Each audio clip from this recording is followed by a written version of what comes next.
Are you ready? Are you ready? What is up, everybody? It is time. Friday Night Smackdown. Let's get our background music down to a listenable level. Are you ready? Friday Night Smackdown, guys. Bunch of cool stuff announced that we can expect here. Hopefully they follow through with some of it. You know how it is. You know how it goes. They announce things and then you get halfway through a match and then some weird stuff happens, or the person gets halfway down to the ring and then doesn't turn in anything. So let's go. It is time. Let's not. John, please just chill. All right, just chill. All right. This is I'm gonna run the stream. You don't need to worry, man. Sit back, relax. Talk about some wrestling, dude. We're not gonna have any sanctioned events until I say we are. I don't need people running trivia and all that stuff, because then I gotta fact check and everybody starts getting out of order. Let's just watch SmackDown, man. I'm sure it'll be enough. I'm sure it'll be fine.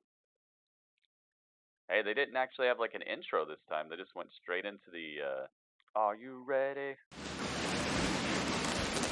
Oh my goodness. Pyro, woo! Yes.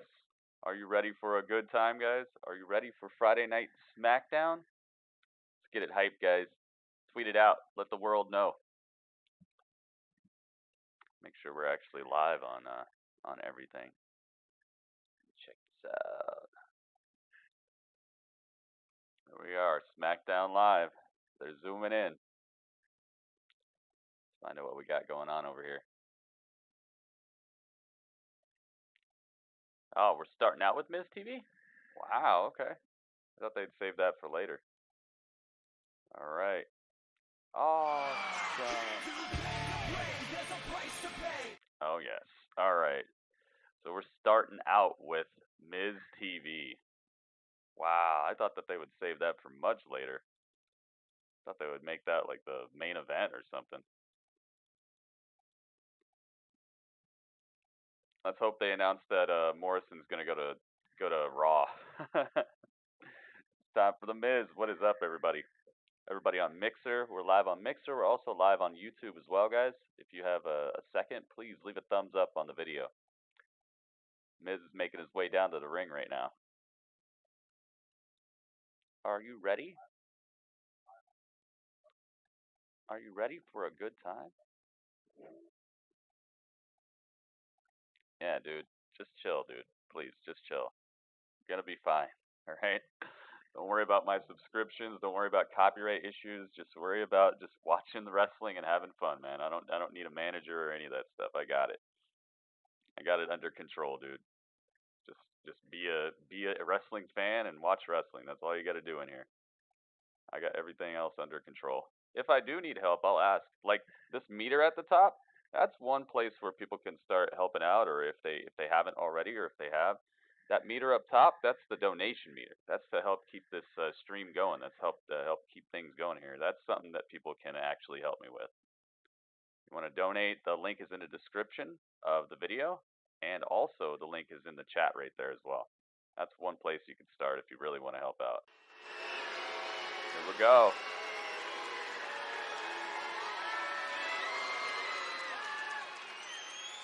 Miz still getting cheered after last week. One of the most must-see WWE talk show in history. Welcome to Miz TV. Let's go.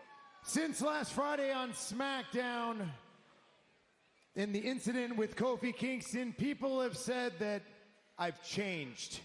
And I am here to set the record straight. Look, I was having a bad day. We've all had bad days. And Kofi came up with all his positivity, and he was trying to cheer me up and tell me to smile. And sometimes you just don't want to smile. Sometimes when someone tells you to smile, you just want to punch them in the face, and that's exactly what I did. No, and please do not cheer that, because I let my emotions get the best of me. I let my temper come through. And I want to say from the bottom of my heart to Kofi Kingston, I am sorry. Aw. You actually said sorry. but I have been going through a lot this month. I mean, the Fiend Bray Wyatt threatened my daughter, my 18-month-old daughter. And when I went to take the one thing that he cherishes the most, the Universal Championship, I failed to gain an opportunity to do that. So it has been a very bad month, but there has been one bright spot. And that is the return of someone that is like family to me. Oh boy, here we go. Someone that I consider a brother. Ladies and gentlemen, my guest tonight is the biggest guest in Miz TV history. Ladies and gentlemen, get up out of your seats for the Prince of Parkour, the Shaman of Sexy, John Morrison!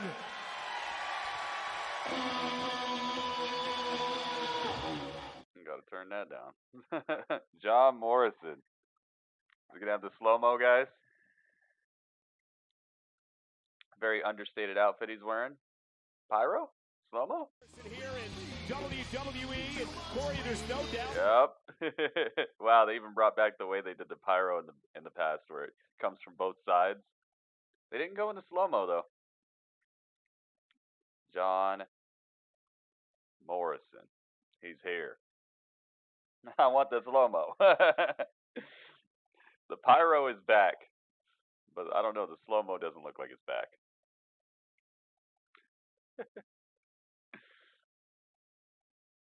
Yeah. They gave him his pyro, but the slow-mo is not. Pyro looked good. It's the same colors and everything. It's just like I remember it. He's up on the top rope, doing his little jive he's got for everybody.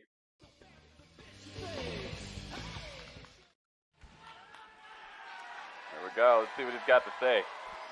Woo! John Morrison. What could he have to say?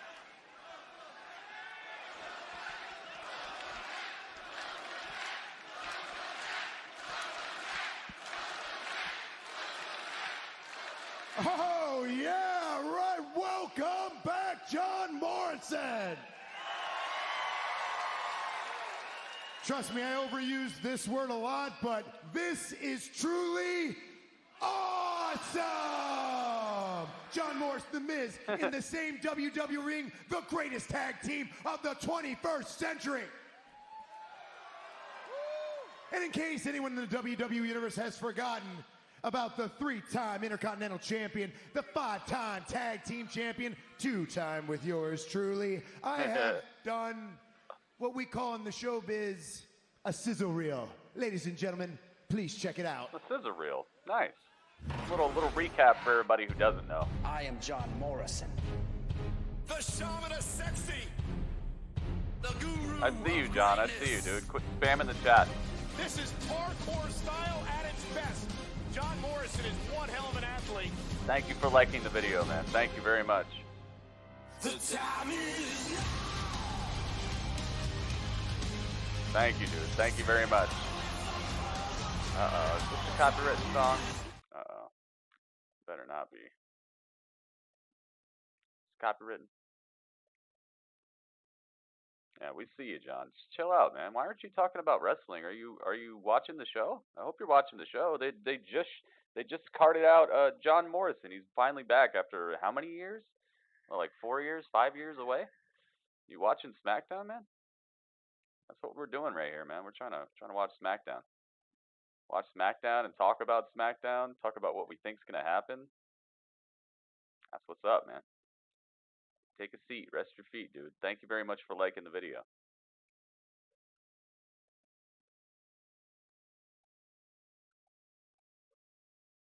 Alright. Make sure that's not a copywritten song. It feels so good to be back at Miz, sitting here under the lights with you, to be honest. I don't know. Sinex. Oh, Sinex. My congestion's gone. Sinex. That's interesting. I can breathe again! I can breathe again! Oh. You can breathe again, dude. Vic Sinex. Very important. Pulled to the ring by a bunch of Pomeranians, small dogs only, because the show only can have one big dog. He had that buzz. Yeah, he could be a big deal again. He could be. Was going to be epic.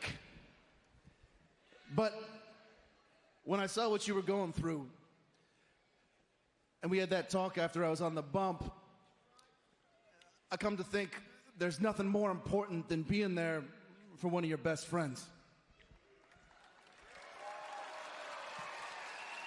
So I come to SmackDown last week, and I'm glad that I did, because after what went down with Kofi, we talked again, and I realized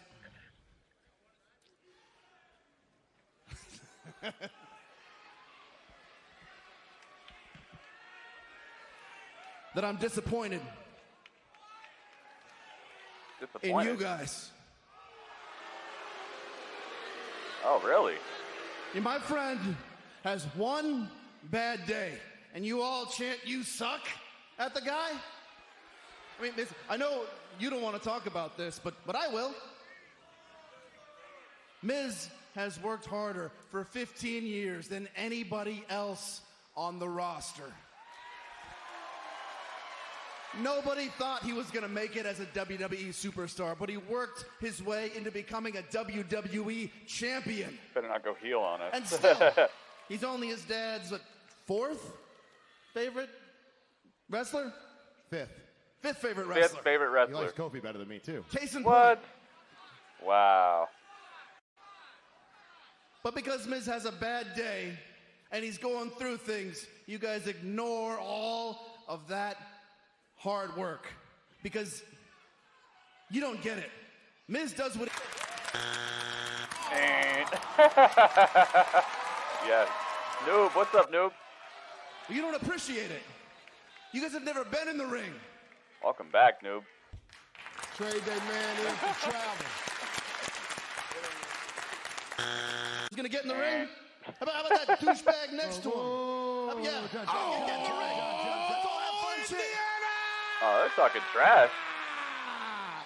Don't you dare be sour. Really? We're interrupting this? For your world famous 7-time champs and feel the power. It's a new day. Yes, it is. It's a new day. Yes, it is.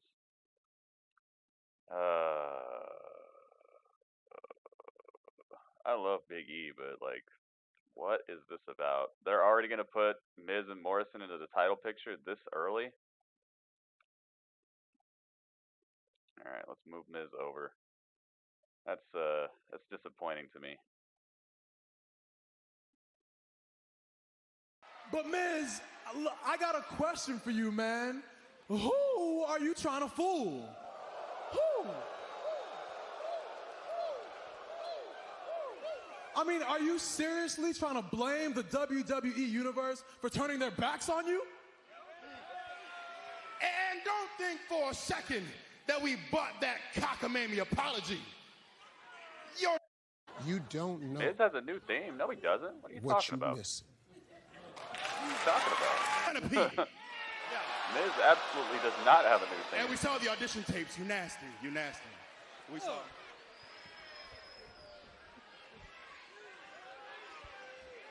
Miz, I would have respected you so much more if you would have just stopped at "I had a bad day," but instead They you don't come have out anybody here else. with Do this they have Miz many face other on. people? But now They you're don't have to pouting put him in and a you're tag crying and you're division. whining, 'Cause man. he's back. Look, if you would have just come out here and Doesn't mean he has to stopped be in a and tag had a team. bad day, you were right. All of us have had bad days. You could have stopped there. That would have been respectable. That would have been respectable. You know what I respect? I respect the fact that you were WWE champion for 6 months. It's true. He Kelly, held thank the you for the most host. prestigious and honorable title in all the WWE for 6 months. I also respect the 6 seconds it took you to lose it. Oh! Ooh. I also respect the fact that you choose to smile and ignore the fact that you didn't go after that WWE championship, the thing that you prestigious and went for 6 months, that you made so top. That's what I respect. Oh, that's what you respect. Okay. Once again, it was 8 seconds, not 6. Okay. Okay. And that was clear. What's also clear to me is that you, Miz, you're changing, man. Yeah, no, I see it. You're changing based on what you guys have said here tonight, these backhanded comments you made to these people and what you did to me last week. You are changing from cool Miz to obnoxious, annoying Miz. Oh, come on. That's uncalled for. And what that means is that the people are correct 100% when they say, Radio. You suck. Oh. This is live. This is live. Well, ladies and gentlemen, it's going to happen. Coming up next, Kofi Kingston and The Miz. Okay, let's stop that.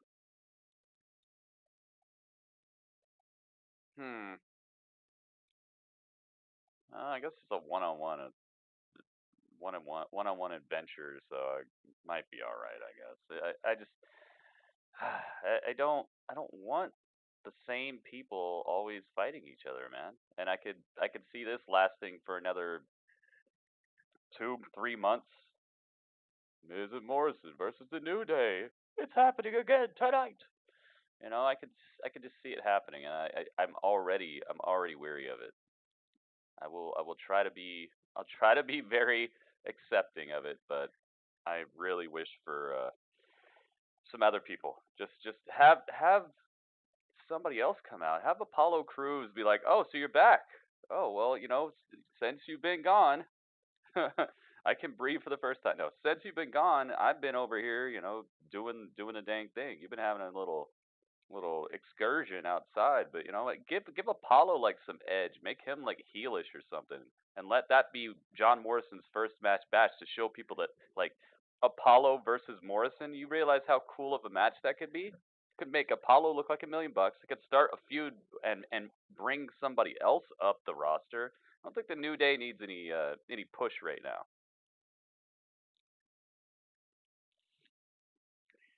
I just don't get it. I'm happy to see Morrison in a match. I don't care. He's not in a match. That's the thing. He's not in a match. It's the Miz versus Kofi. So that's what I'm saying is tonight could have been somebody comes out and challenges Morrison, and now we're getting to see Morrison in action for the first time, and it's against somebody like Apollo, and that would just skyrocket Apollo, skyrocket Morrison, because people would see what he's capable of doing. There's probably, I'd say a good half of the audience doesn't know anything about Morrison besides what that promo package just showed. Be a good thing, you know? Be a good way to start things off for him. Not standing outside the ring watching the Miz wrestle Kofi.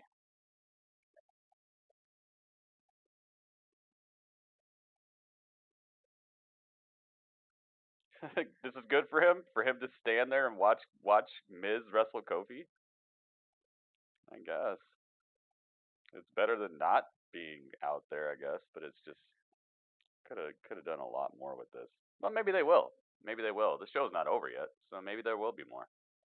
Let's just hope that there's more, because being a lackey or being a sidekick to the Miz is not the best way to start out like a super dynamic run in the WWE. Washington, D.C. coming in March 9th? What? What's coming? WWE?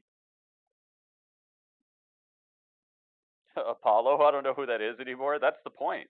He's been off TV long enough to where it would be a good way to re-debut him, you know? He's been gone for so long, and plus people didn't even really know him in the first place. They didn't really give him any a lot of character development or just attitude development. They didn't really give him much in the whole time he's been on the main roster. So it would be nice for him to re-debut against such a known name as Morrison. Be a good re-debut for him. Give him like 5 minutes or something. Let Morrison smash him at the end, but have it be like a good match.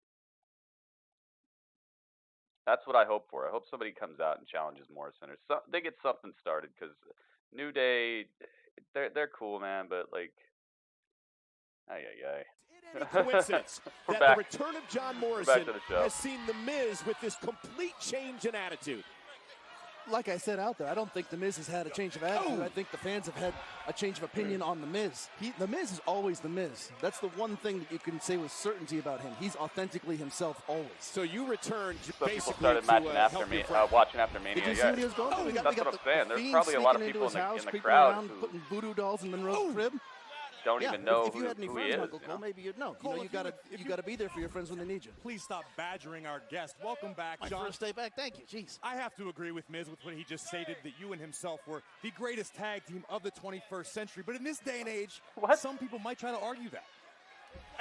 Yeah, me over here. I would be that. Some people. Yeah. You got to remember 7-time champions over here. And I'm gonna put some respect on your name, Morrison. You've done an incredible job here. What, 5-time tag team champions, ECW champion, 3-time Intercontinental champion. Listen, Big E, New Day rocks. That's us. That's us. Yes. Yes. Well, thanks, big guy. I mean, it's no surprise that if you ask Big E who the best tag team in history is, If they don't know, they must not be a fan. That's not the thing, though. They have a lot of casual fans, man. They don't have a lot of historians watching the show. John, the one thing I do want to point out is the WWE got casual fans are fans. clearly in Kofi's corner, chanting for Kofi, chanting for New Day as well. Well, like I said, this is Ducking a under. whole new decade. Kofi. Maybe New Day should Oh, going for the monkey flip. actually Oh, try to Miz beat stops New him. Day, being the Going same for the old figure things. four. All I've seen is a lot of the same old Oh, look at pancakes, this. a lot of the Miz same might old get stuff. Takedown. Get out of the Almost had him, and a kick out at 2.5. Not gonna get Miz like that. We don't talk about old day anymore. That doesn't exist. That was a thing. Old day? That was a missed it. thing. That was. I remember on that. its way. See, Kofi is still at his peak, my man. People have clearly soured on the Miz. He's still at his Rightfully peak. so. You're still at your peak. So are the Miz and I, which is why I'm back to wrestle the best. What's up, Oscar with Big E, him? as Kofi Very had fond of pointed out Miz's earlier daughter. on, that Miz came out What? here, quote, pouting, How would they? crying, They're on and separate whining. shows, dude. Kick right to the face. Cover by the Miz What on did, Kingston and a kick out. How would they do What that? did the Miz do, or what did Kofi do when Randy Orton accosted his family? Yeah, they Lose were his in the temper a mixed little match bit? challenge Big E, together. Big What, E, do you have a twice? family? I don't I think actually. they were in the That's mixed a match personal challenge thing. twice. I think they But even do won you it. know, like, so you don't know Didn't what they he's win it going once? through. That's what I'm just trying to say. Look, I thought they the won Miz it, has been too. through some things, clearly. But his biggest worry right now is my man, Kofi Kingston. We call him the GOAT for a reason. One of the greatest of all time. 5 Right years now, can make a Kofi big is digging difference between his in cheeks. That's what he's people's, worried about right who now. people And know what in, is it? in He's wrestling. called 5 the years GOAT is a long because he is one time. of the greatest of all Think time. about what was Former going on WWE 5 years champion, ago in when comparison to Kofi now. was champ for those 6 months, Big E. People were watching How 5 many years title ago. shots did he give you? Stuff's a little We've said different. this over and over. Hold up. Back elbow. Hold up. Back Mr. elbow by Back elbow. Kofi. My man Takes still down got the it. He got Miz. springs in his step. Miz switches Here we go. directions. Did you There's some ask weird for any title botchiness shots happening during here. those It's 6 not months? like horrible botches, but it's Brotherhood. miscommunication. When Kobe becomes world champion, we all became world champion. I celebrate my brother. We don't have that crabs in a bucket mentality. Crabs in a What's bucket. the difference between the Miz and I and the New Day? Yeah, We they both won. know Yeah, they that won we're the mixed match separate challenge. people. They did Watch well. out, and we're together But when they're we're not on the together. same show anymore. Kofi Kingston out. Oh, Suicide dive. Oh, suicide dive. Miz taken out by Kingston. Kofi makes it look so Kofi easy. Kingston gaining momentum now in this I like how they matchup. still wear Big the smile on Xavier his Woods face. things on their jackets and on their Keep arms. cooking on him, baby. That's cool stuff. Try to Showing cook up love for something their other brother. than pancakes, maybe. Oh, and Miz just sent Kofi into the lap of Big E. I don't know who he is. That's what WWE Network's for. As parents That's of the 6, thing is, this how network you is supposed one to less do thing I that? have to worry about. Why the Aceves family Why would you chose do that? Verizon. We all use our phones very differently. These two are always gaming, and If you don't know who he is, why would you go searching for him? That doesn't make any sense. You don't go searching for things you don't know. Especially if you're a casual fan. That's what I'm saying, man. You gotta realize these are casual fans. Casual. The key word, casual. They're not gonna log into the network and sit there for hours researching his like his discography or whatever, his wrestleography. They're not gonna do that unless they give him a reason to. Him sitting at the announce table right now is not gonna give them a reason to do that. That's why I'm saying if they put him in a match tonight, or if they had somebody that is noteworthy challenge him and show off his skills tonight, that might make people who are casual fans become more in the know. But him just sitting at the announce table saying one thing every 3 minutes is not going to inspire people to learn anything about him. It's not inspiring him to look like a big superstar to them. It's just like, oh, this guy's back. He's friends with the Miz. Cool, you know? Morrison would probably be the guy to eliminate Brock at the Royal Rumble. Ooh, now that'd be a pretty good spot there. And that could actually spark him to move over to Raw, because I would love if he could get away from the Miz, dude. I would love him to get away from the Miz and just be like a really big star on Raw, because they need that. Raw needs that so much. SmackDown already has Braun Strowman, Roman Reigns, Baron Corbin, the best heel in all of WWE right now. They already have the Fiend, Bray Wyatt. They already have Sasha Banks. They already have, there are other people I could name who aren't as high up the fight card, of course, but they have the Miz. They already have a good basis of like superstars, and I think Morrison would be so much better fit for Raw right now. Raw needs that it athlete, and they don't currently have that it athlete. They're trying very hard to make Kevin Owens that it athlete, but you can tell that they're trying to mold him into this Stone Cold type of character instead of letting him be Kevin Owens, and it's kind of nerfing his ability to be as charismatic as he has been in the past. You can just tell he's having to fit a mold instead of being himself. And Kevin Owens himself is incredible. He's so witty. He's so incredible in the ring. He's so great on the mic. He can hold up a feud by himself. He's feuded with Chris Jericho. Okay, if you can go toe to toe with Jericho in the ring, on the mic, charisma wise, then you know you're money. And he's money. It's just they're trying to fit him into this this bubble that doesn't quite fit him, and that's kind of downplaying his possible star power to me. I think that they still need something big on Raw, something a bigger superstar than that, or just let him loose, let him be himself.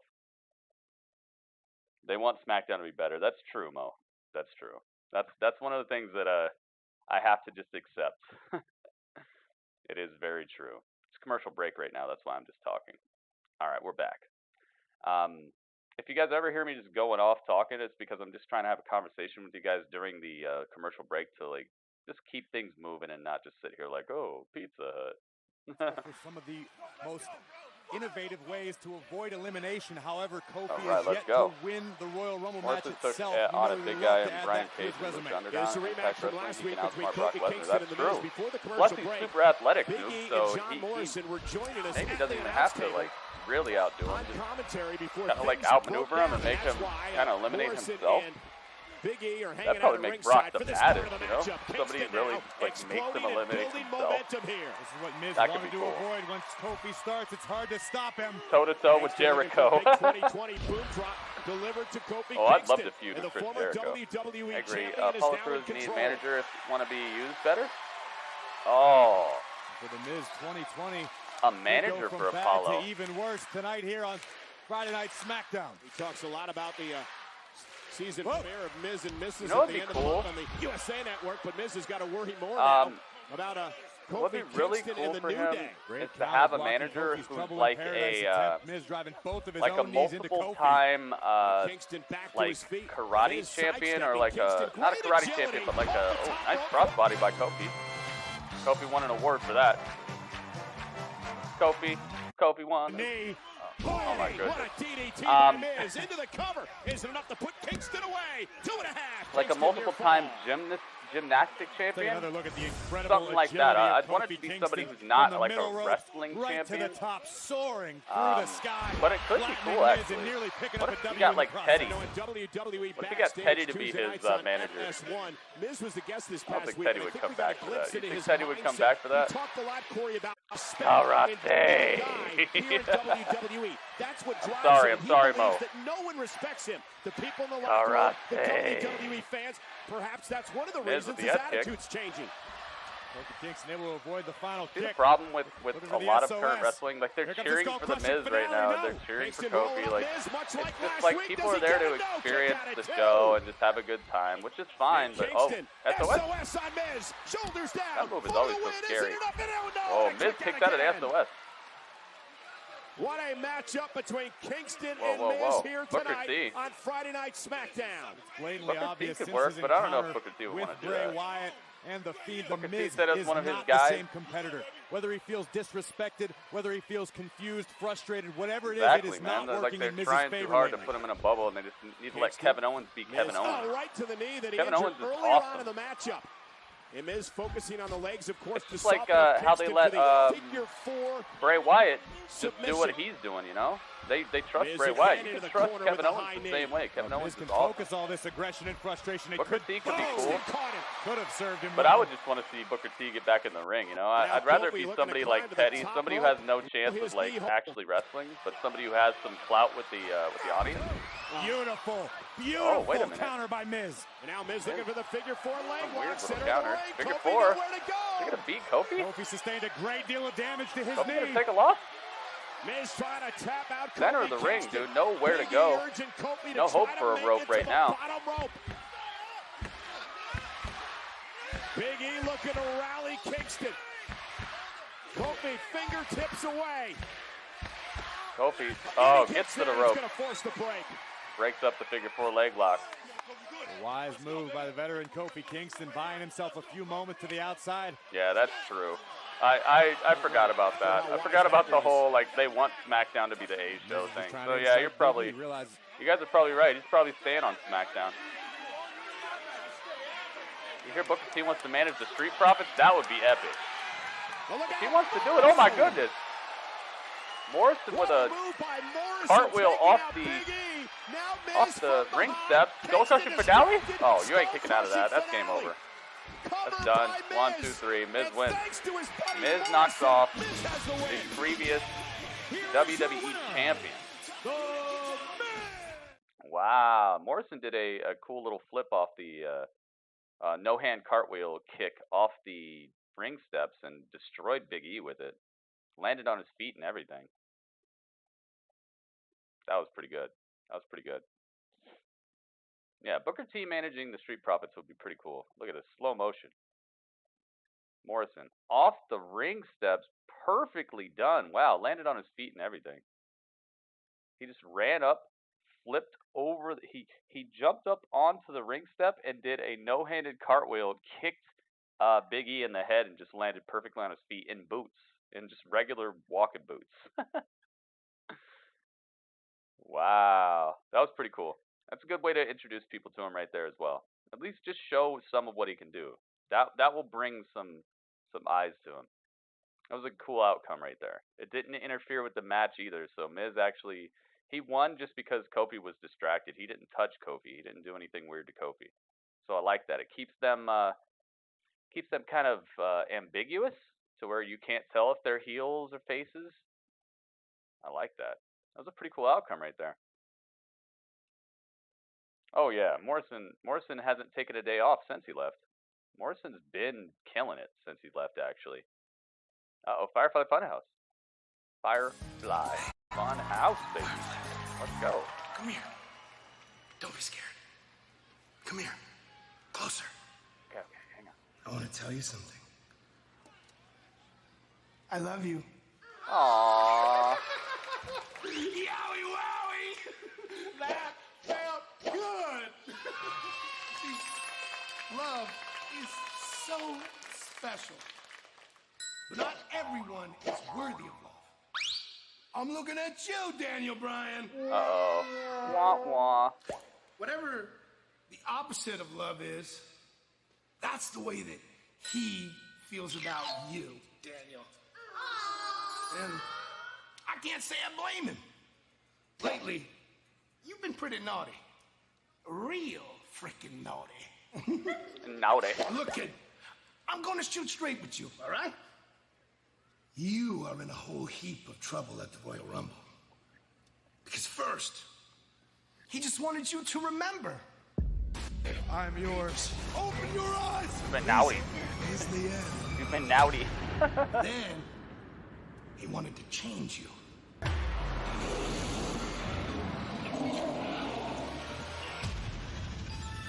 But now, since you want to take this away from us, he just wants to hurt you. Oh.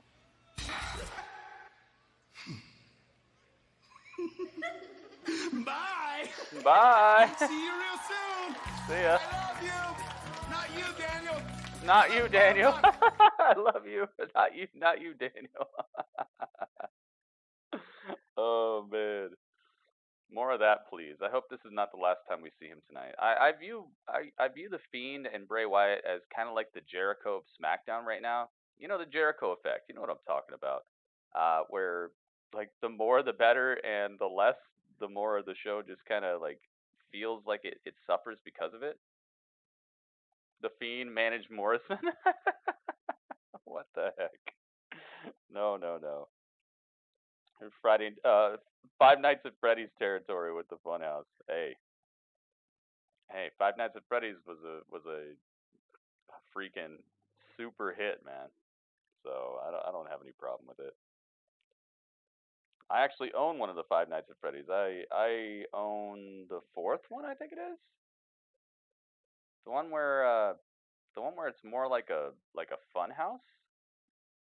Maybe it's 3. I think it's 3 or 4. I own one because people wanted to see me play it so bad that they actually bought it for me, and it scared the heck out of me, man. I'm so susceptible to jump scares because I put myself into. It's commercial break right now, guys, so nothing's happening. It's just showing us about Wendy's and new series on Fox.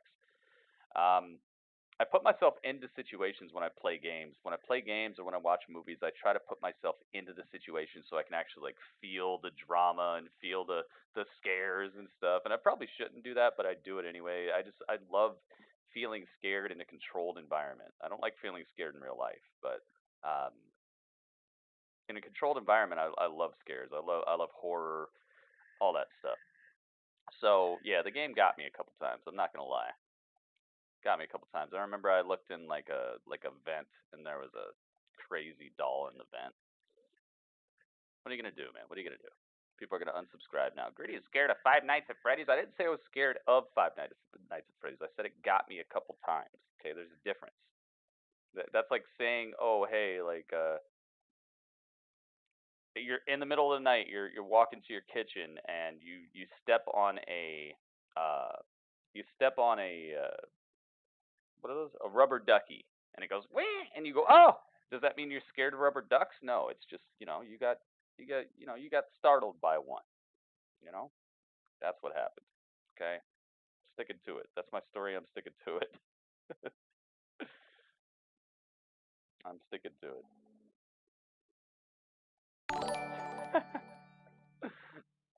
Oh man.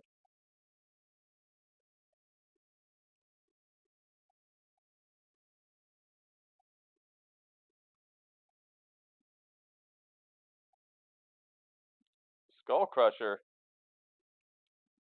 Thank you, Skull Crusher.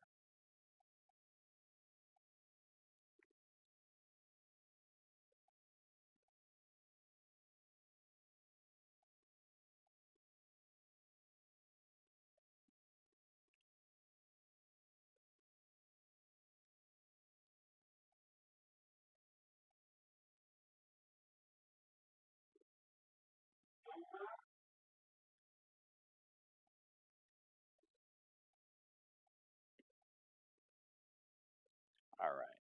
So, Bray got all the potential to be the new Taker / Mankind. He does, but the thing is, the thing with the Undertaker is there wasn't this like human-esque side to him. So he's gonna have to be careful with what he does with that as well if he wants to get to that same spot over time. It's gonna be tough though because the beginning of his career,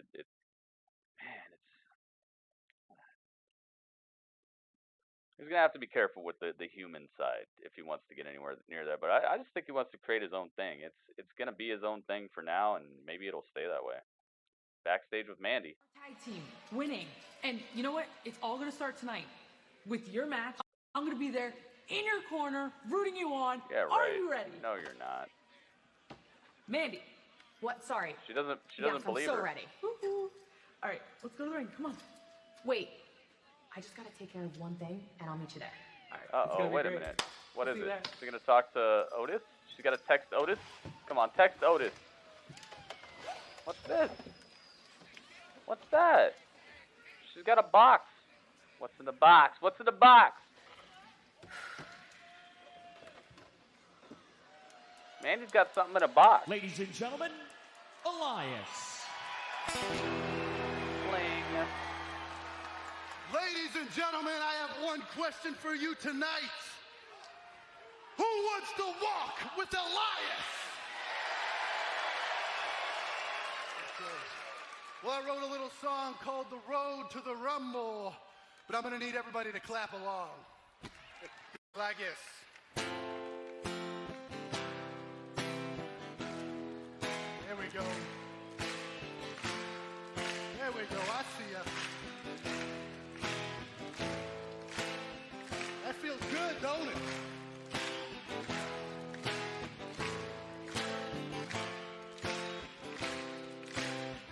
Here we go. Roman Reigns winning the Rumble. Not if Elias has anything to say. See, I got nothing against the big dog. He's gonna lose like Brandy, AJ, and Ricochet. Oh, it's like that? Let's not forget about Eric Rowan. Whatever's in that cage, it can't escape. What? It's gotta be pretty horrifying to look at. Could it be worse than a Lana Lashley sex tape? That doesn't rhyme. Probably not. Brock Lesnar thinks the roster is unworthy. He made that much clear. Yeah, he knows how to play guitar. He does. Well, Brock, it's easy to hide behind that opinion, especially given the fact that you're never here. Never be another Taker. That's for real, dude. Oh. So how does Elias compare to a guy like Brock? For one, I've got a personality. And unlike him, I'm not afraid to talk. So when I beat him for the title, oh, I'll gladly show Brock the door. But first, when it comes to the Royal Rumble, I'm gonna show him what WWE stands for.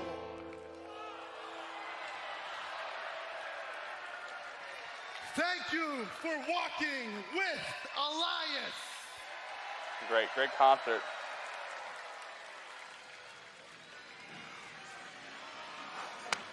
My man, I know how you feel about Randy, but you gotta let that go, Uh-oh. You gotta focus up. We got the We Royal got- Rumble match coming up. You know what I mean? We can't get Otis. distracted. Hi, guys. Wait. Come on, man, let's go. No, wait. You brought him a Otis, present. I know I hurt your feelings when I let Dolph Ziggler step on your mom's fruitcake. It wasn't cool and it wasn't respectful, especially to your mom. And I didn't say anything and I should have said something, so I just want to apologize. And this might not make up for it, but it might not be as good as your mom's fruitcake, but I made you this. She made him something? What is it? Oh, it's an I'm sorry cake. But I have a match right now, so enjoy. I wouldn't trust him. Hey. He said, I know. She made him an I'm sorry cake. Aw, that's so nice.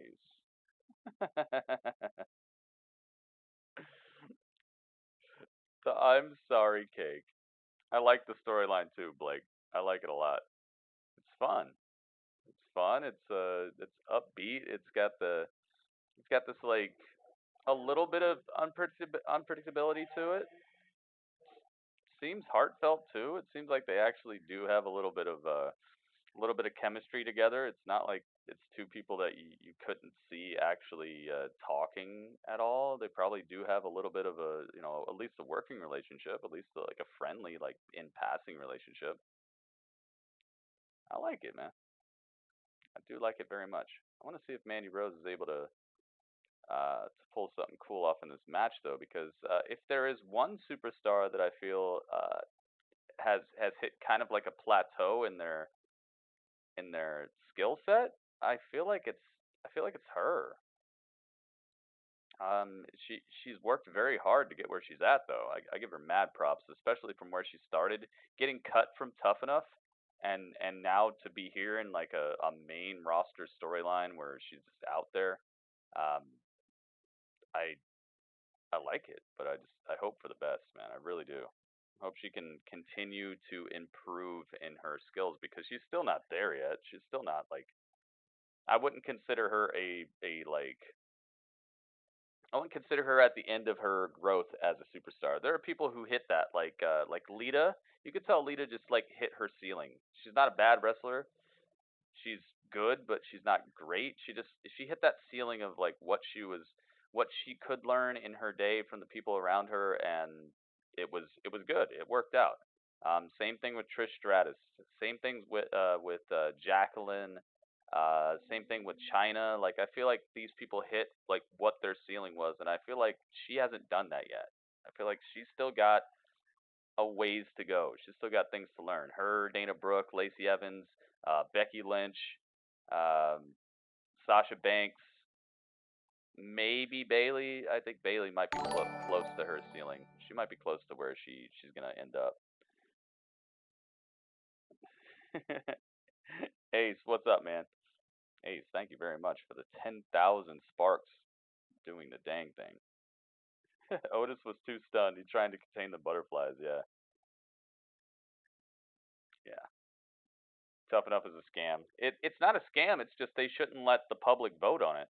It's not a scam. It's actually the opposite of a scam. They just let a bunch of people who are casual wrestling fans vote on who's going to be the next WWE superstar, knowing good and well that it's not about what the public wants. It's about people's work ethic, their actual physical abilities in the ring. It's not just about who's pretty and reminds you of the girl next door, and that's who they always vote for. They vote for these like overblown dudes who have very little actual in-ring acumen, and then they vote for a bunch of people who just remind them the girl next door. So when they open it up like American Idol works because all you do is you vote for a person who sings well. You vote for a person who you would actually buy an album of. Tough Enough, you're voting for a person that you would want to see in the ring, and the fact is casual fans are calling in and voting on it. So who would casual fans want to see? Somebody pretty, somebody big. Like that's it. There's no thought behind what you're actually voting for, or there's very little thought. And that's why Tough Enough is not a scam. It's just don't let the public vote on it, because when you do that, you open it up for people who know nothing about real wrestling to vote on who's going to be the next real wrestler. It's just not a good concoction. That's not a good way to actually pick a new WWE superstar, because most people don't know what the heck they're talking about when it comes to wrestling, real wrestling. Alexa Bliss. Alexa's gonna fight her? Uh-oh. Alexa versus Mandy. Okay. Why's Alexa looking so big here? I'm gonna shrink her up. Alright, there you go. Now you're looking alright. Last winners in Evolve, then Cameron came in fourth. Exactly, but the people who win, that's what I'm saying. Like when you let people vote, you're just asking for people who aren't really gonna cut it. Because most casual fans who call in and vote or who text to vote don't know how to spot a good wrestler in their early stages. See a picture of me with the girl from The Voice last week? No, I did not. I did not.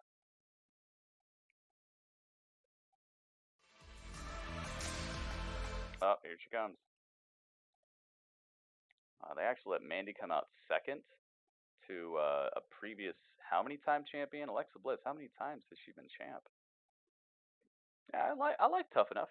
I don't have a problem with Tough Enough. I like the challenges they put together. I like the judges they put on the panel, what they say about the superstars. It's just the voting part from the public. I know it gets people involved, but that should have like the least bearing on people actually getting through. It should be like a third of it. They should the crowd vote should only come in mind into like serious contention when a couple of the judges just can't quite hash it out and there's like a tie, you know? Like have there be 3 judges so there can't be a tie, but if there is, then make it so there's like then we go to the popular vote on the the request line or whatever.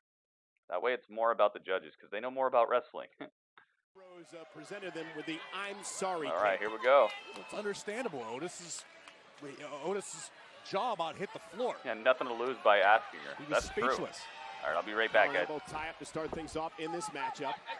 Heavy Machinery mentioned that they're going to be a part of the Royal Rumble match 2 weeks from Sunday. Minute Maid Park in Houston, home of the Astros.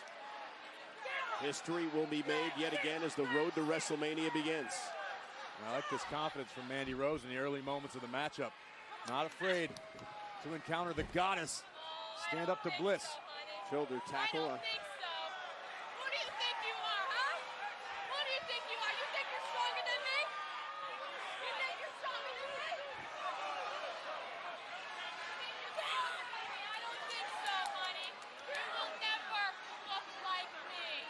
Oh, and Alexa Bliss, you knew she wasn't going to take that lightly. Uncorking the 5 feet of fury right on the jaw of Mandy Rose. And a multi-time women's champion taking out Mandy in the corner.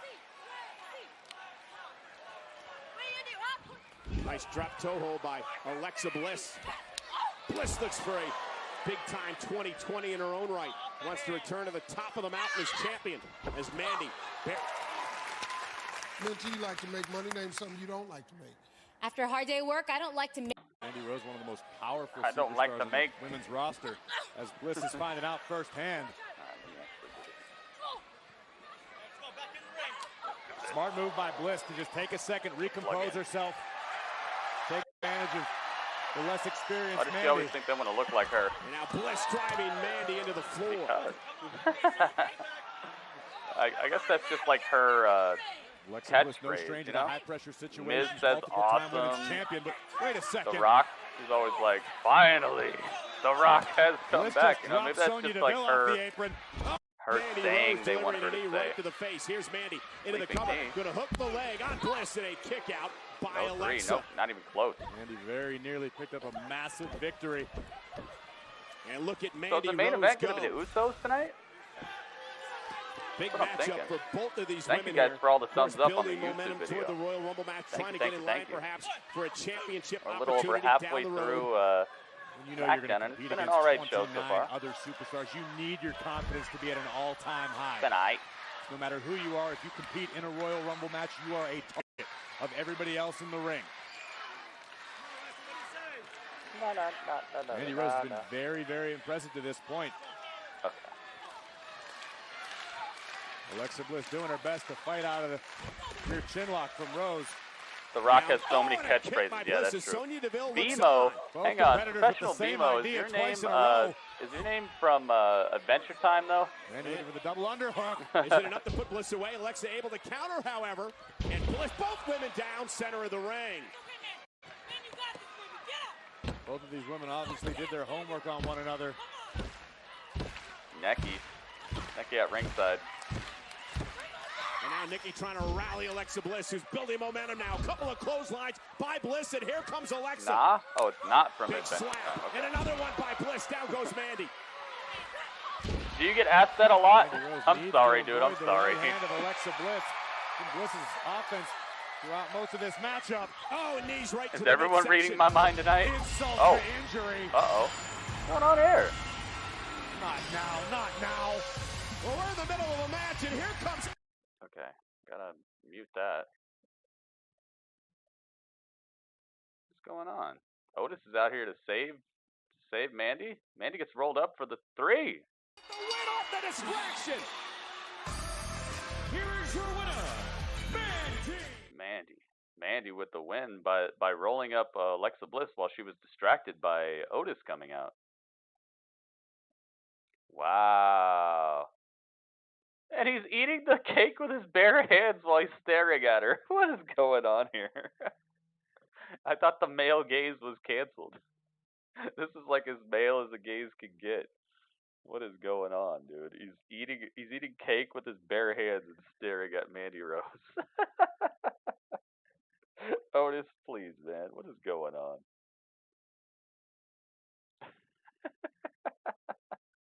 Mandy gets the win off the Otis distraction. What in the wide world? And then we got Lacey Evans backstage. She gets her hands on the boss, Sasha Banks. Next, Lacey Evans looking to get her hands on Sasha Banks, but I don't think Sasha's going to be alone, so I don't think it's going to turn out exactly how she wants. A shocking return. Big Show. That was deflating, man. I like Big Show. I think I might be one of the bigger Big Show fans. It's just, for that to be the surprise, I just, I don't know.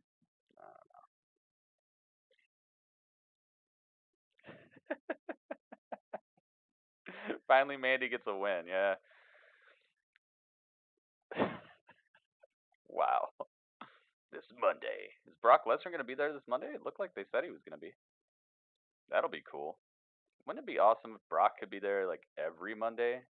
He helped out Monday Night Raw last week. If you guys have not kept up, let me show you what the Battle of the Brands is looking like. The Battle of the Brands.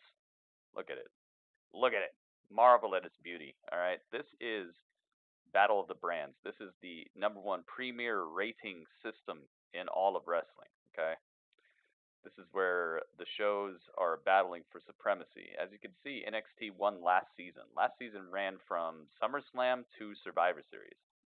This season is going from the end of Survivor Series to the end of the Royal Rumble. So once the Royal Rumble goes off the air, the points will be tallied unless there is a tie. If there is a tie for first, then we give each show one last chance, one last opportunity to see if it's a better show. That show will I repeat, not be worth points if we have to go one more. It will just be worth the win for the season.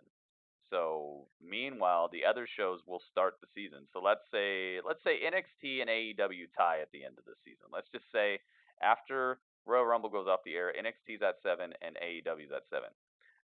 So we'll reset all the points, and the next NXT and the next AEW will go head to head to see which one is better in the public eye, in the eye of the people who are voting, in the eye of the people who are giving reviews, because only the reviews matter. I don't care about ratings. I don't care about how many people are watching on TV. If how many people are watching on TV had anything to do with it, Raw would have more points than all these shows.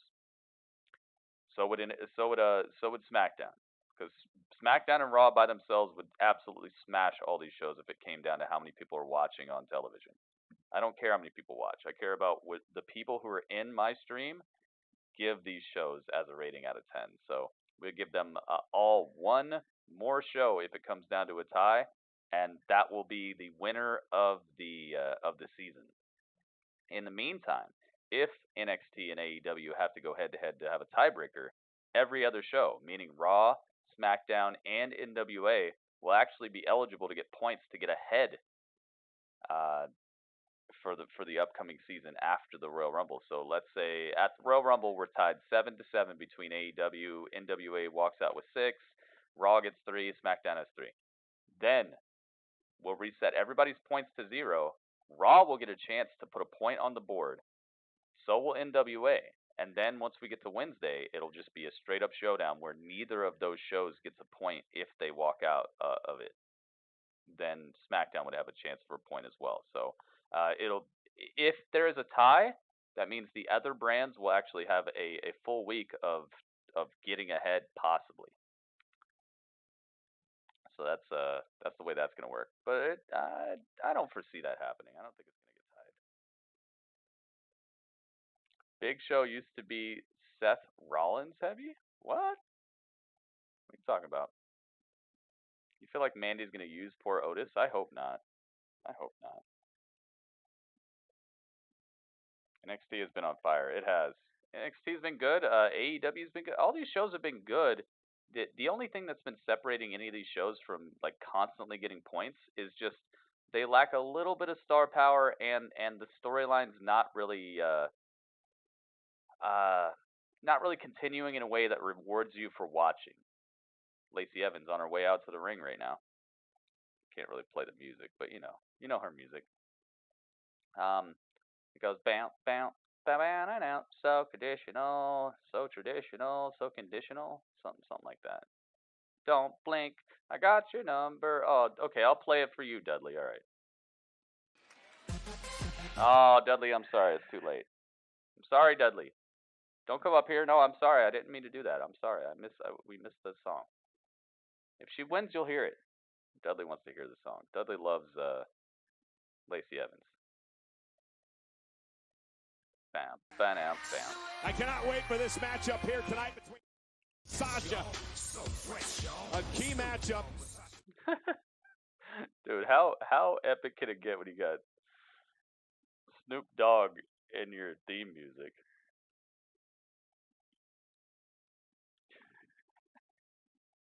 Sounded clapping nasty. Uh-oh. Got a promo from Bailey backstage.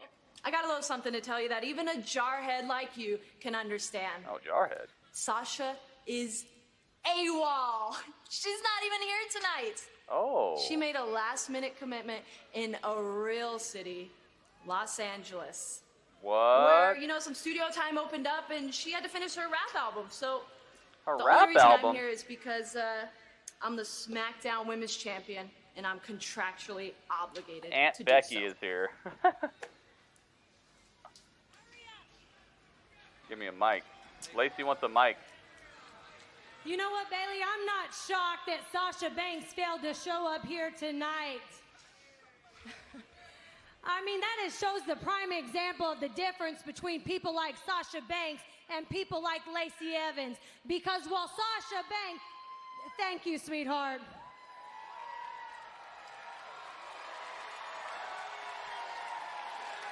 Because while Sasha Banks is hanging out in Los Angeles, I am out here ready to fight anytime, anywhere, especially in the heartland of America, honey.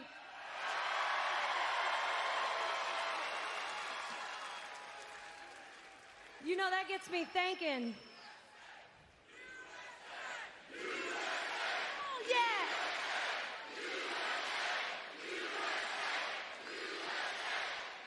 You know, that gets me thinking. Dudley, do you even know what that means? Since Sasha Banks is clearly nothing but a nasty and not here. I'll tell you later. And you're back there running your mouth, acting like you're a fighting champion.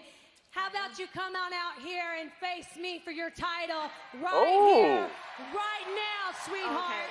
Okay. Lacey. Yo, do it. You can pander to these people all you want, and you can bark orders and make your demands just like the overbearing mother that you are.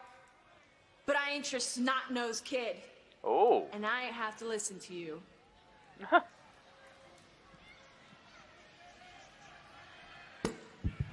Well, Lacey Evans has heard enough. And Lacey Evans now marching up the ramp. And Corey, you know, Lacey's so stubborn to a fault, but she's not going to back down. And she's not going to take that from Bailey, I guarantee. Lacey Evans going to the back. Prepared for a fight. Lacey came out to address her aggression with Sasha Banks. My advice to Banks, stay gone, because if Lacey does get her hands on you, it's going to end very badly. But if you're Bailey, why do you continue to provoke and to she's backstage. To probe her? We're about to find out. Oh, goodness. Oh, my goodness. Lacey gets her face put straight into the door. Dudley, it's not real. Don't look. Dudley, don't look.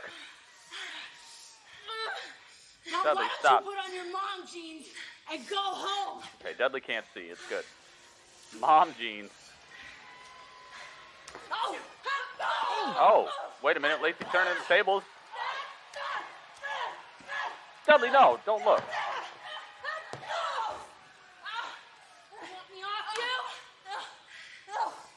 Lacey, ooh, going for the woman's right, but Bailey got out of there. Calm down, Lacey. Hey, come on, calm down. Got a ref. Save it for the ring. Calm down. I know. Come on, calm down.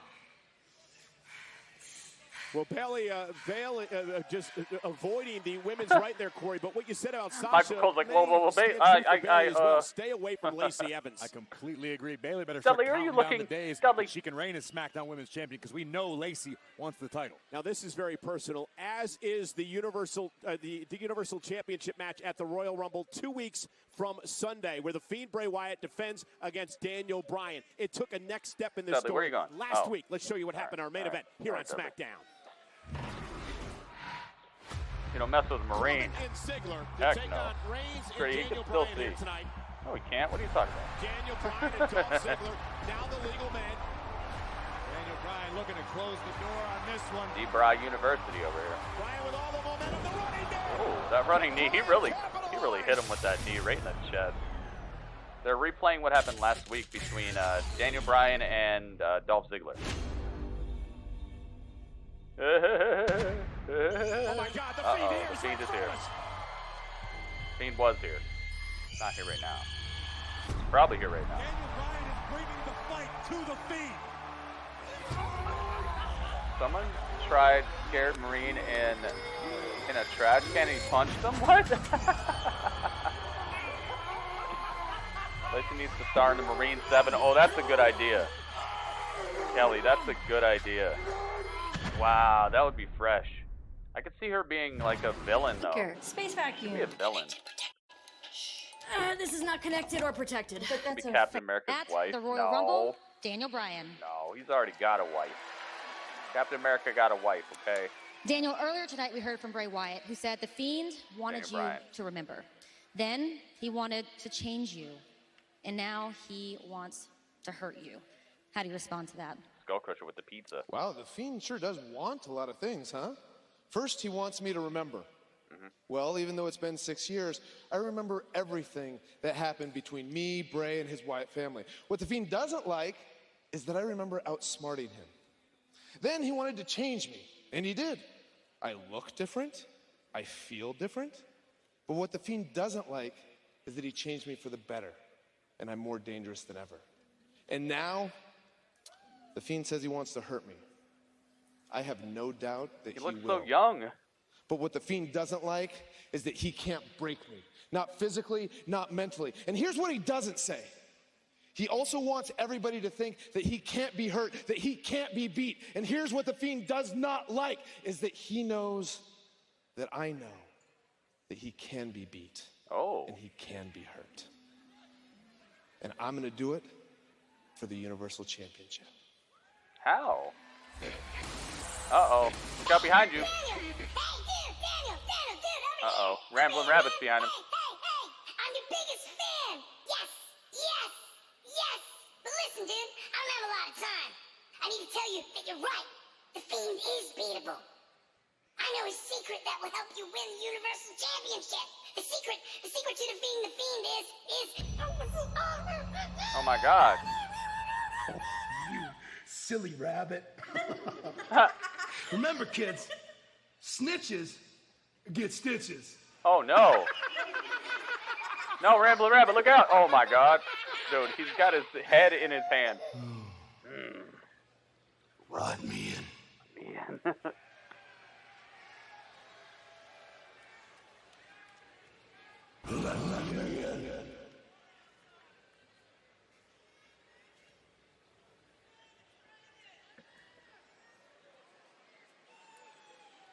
That was scary. I mean, at some point, it's got to start. Jump scare by Braun. I think the heart has grown fonder with Braun's absence.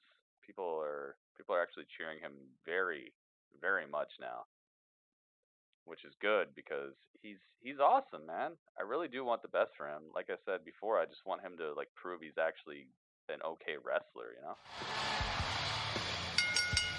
The following contest is... For one fall.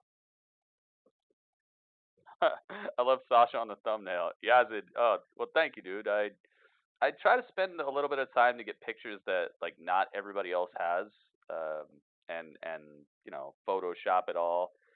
So I appreciate you saying that, man. Thank you very much.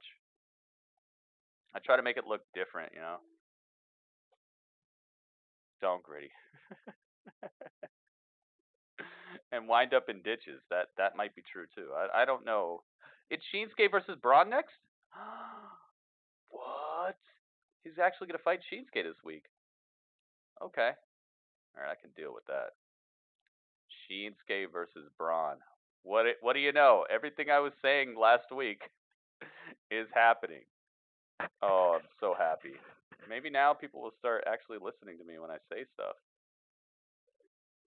Kind of crazy. It's almost like I know what I'm talking about. Hello, I'm new to the channel. I love WWE. Chris, what's up, man? Welcome to the stream.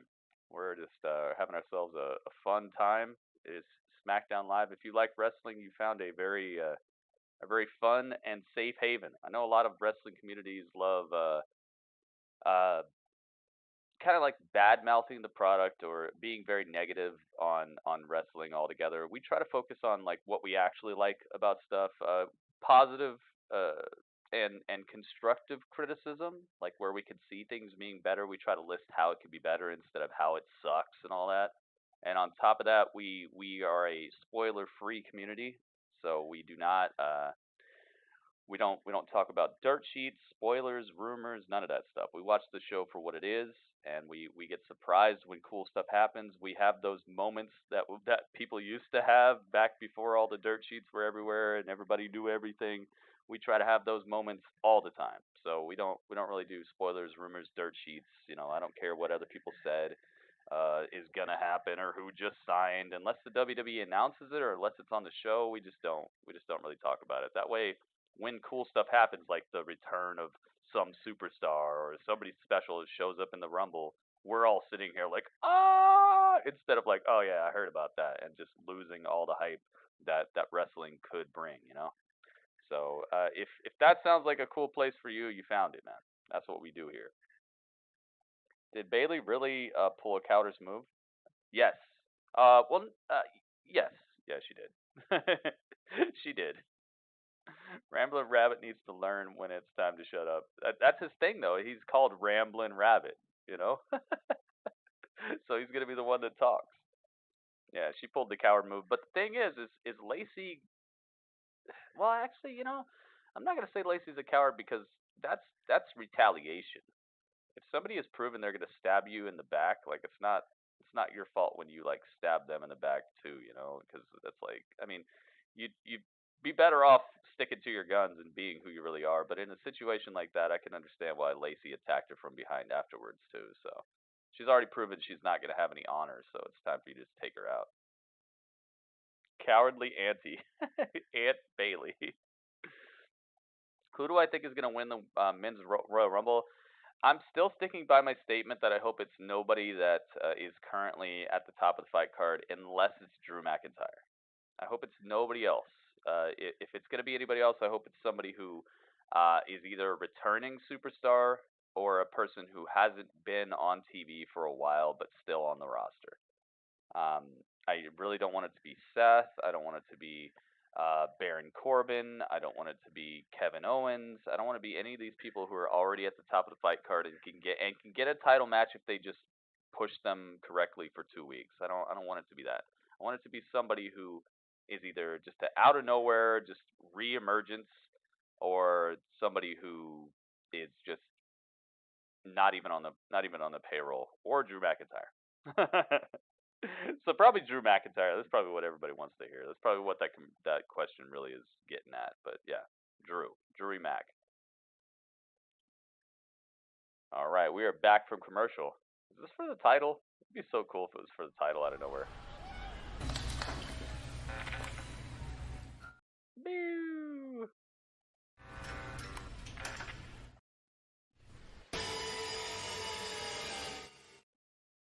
And his opponent, accompanied by Sami Zayn and... I love how Sami Zayn dances around to this song, man. Yeah, not Roman, dude. Please, not Roman. They give it to Roman, it's going to be just like a couple weeks ago. No, not weeks ago. A couple years ago, sorry.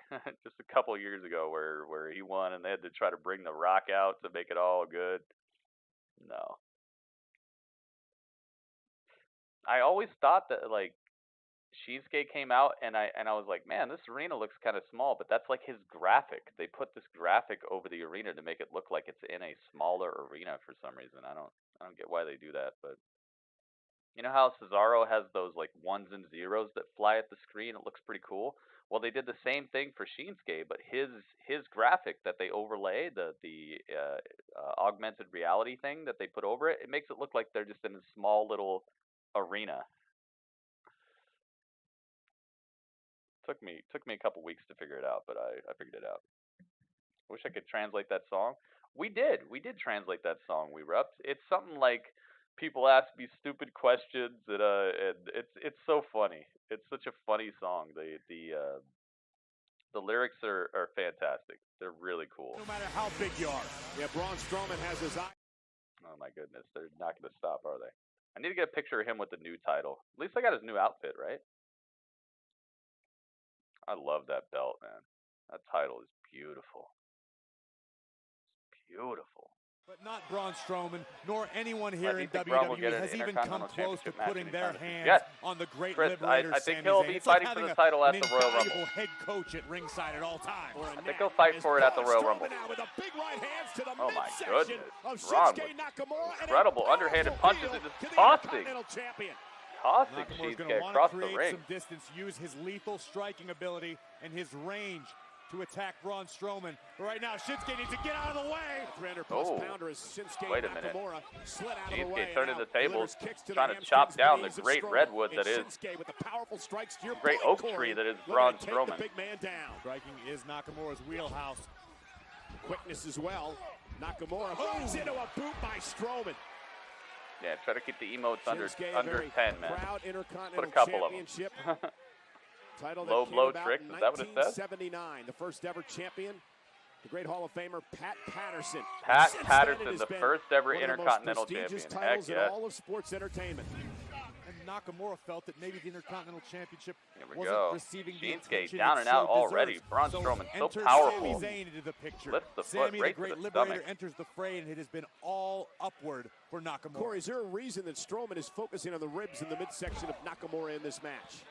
Braun Strowman is so powerful. Any one Thank you guys so much for being here, by the way. Anytime, I would imagine it's the Braun's a mountain of a man. Heck yeah. Of Nakamura for delivering the patented running power slam. But again, Cesaro and Zayn at ringside. Strowman must watch both at all times. And as valuable as Sami Zayn is, you've got an encyclopedia of wrestling on the outside in Cesaro. Well, he took Strowman to the limit last week right here on SmackDown. One of the most underrated competitors, I believe, in WWE history. WWE. Big splash in the corner, and Shinsuke's down. Braun needs lyrics in his theme. Braun Strowman, that such could an be cool. Intimidating individual, a huge, What do you think about Otis trying to get with Mandy Rose? Does not do him justice to Sammy. Cool, man. He's got aspirations. You stand next to Braun Strowman. It's terrifying. No problem with it. I like that there's a storyline that has like a sweet. Sammy just running his mouth. It's Does sweet, he ever you know? shut up? There's been so many movies that have been based on this exact same thing. A guy who's a little bit better be focused only on who would Nakamura. classically be seen as like she's out of your league, dude. But then at the end, it turns out she wasn't out of his league because maybe she has a heart and maybe she values something more than just what's like super. Oh my goodness! Ninja kick to the head. Suddenly, Shinsuke Nakamura is in control. My goodness, he just ejected Braun Strowman into the timekeeper's area with a flying ninja kick. I love that. I love it so much. So yeah, I think there are several profitable and higher rated romantic comedies and things that deal with the same thing. A guy kind of like Otis and a girl kind of like Mandy, and the whole entire time you think that maybe she's like out of his league, but he wins her over with being an honest and heartfelt and fun dude who really cares and knows who she is, and that turns out to matter more to a smart woman, and she eventually they end up together. I think it's a tried and true storyline. It's worked many times in the past, and I'm happy to see it here. Yeah, this match could be good. That's what I was saying last week, Elijah. I was like, dude, they just need to let Braun actually fight Shinsuke and prove that he can pull off a good match, you know? Because I think that's been the missing link for Braun, is that he's been in a lot of matches that are for high stakes, but he hasn't really proven that he's a good wrestler or that he can hang or take care of people in a main event type of way. He's always getting hidden behind, you know, multiple man matches or matches with stipulations and stuff. Just a straight up one-on-one. I'd like to see Braun prove himself there, because I think that will get him more clout backstage, which is more important, believe it or not. It's more important if backstage they feel like you're ready for a spot than if people out in the audience feel like it. audience can cheer for whoever they want, but if they don't think that you can take care of people, or if they don't think you can hold up a main event scene, or if they don't think that you have enough of a repertoire to make a match interesting, or you're just not a brute enough to make it look fantastic, you know, like, they're just not going to push you. They're not going to put you up on top of the fight card. And I think that has been what has held Braun back a little bit in recent years, is that I just don't think they believe in his ability to draw once he's on top. I think they feel the hype, and then once he gets there, it's like maybe there's some things that we just don't know. It just feels like there's something that always falls through for him, and I don't think it's that management just loves him, stops loving him, loves him, stops loving him. I think that there's just some behind the scenes stuff that we just don't know about, or some of the way that he approaches his regimen or something. There's got to be something else going on. It makes no sense that he gets up to the very top of the fight card, then drops off the map. Then the very top of the fight card drops off the map. I don't think it's just that management is like, oh hey, we're done. We're done. No, we're done. No. I think that there's something behind the scene that's holding him back, and I think some of it might be connected to his ability to actually hold up a decent actual match. Several moments thanks to the involvement of Cesaro We're back and to Zayn. it. Kick caught Strowman right on the nose, and now Strowman is staggered. Second rope, Nakamura with a knee. Strowman's down. Mastodon, that's a good band. Down. I like his Nakamura theme to the song cover. though. Can he put Strowman away? Got an okay theme song. By Braun. And while the tactics may be considered questionable, the tactics employed by Sami Zayn and Cesaro and even Nakamura, you can't argue with results. Sami Zayn is clever. Sami Zayn is shrewd. He's got the sleeper locked in. And he's loud. And he's now mocking Strowman. I don't know how wise that is. You got nothing. You're in there with an artist. Brian, I have no idea what you're talking about. Is that a vacuum cleaner? Is that some sort of vacuum cleaner? And keep the big man I grounded. do Don't have a allow him to vacuum get to his cleaner. feet and use his power.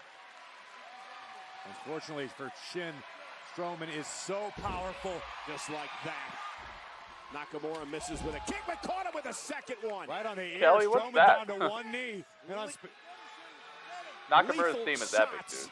By Shinsuke Nakamura. Shinsuke, second rope. And now Shin. Second rope in the corner. Oh, gets caught and gets clotheslined. He got clotheslined in half.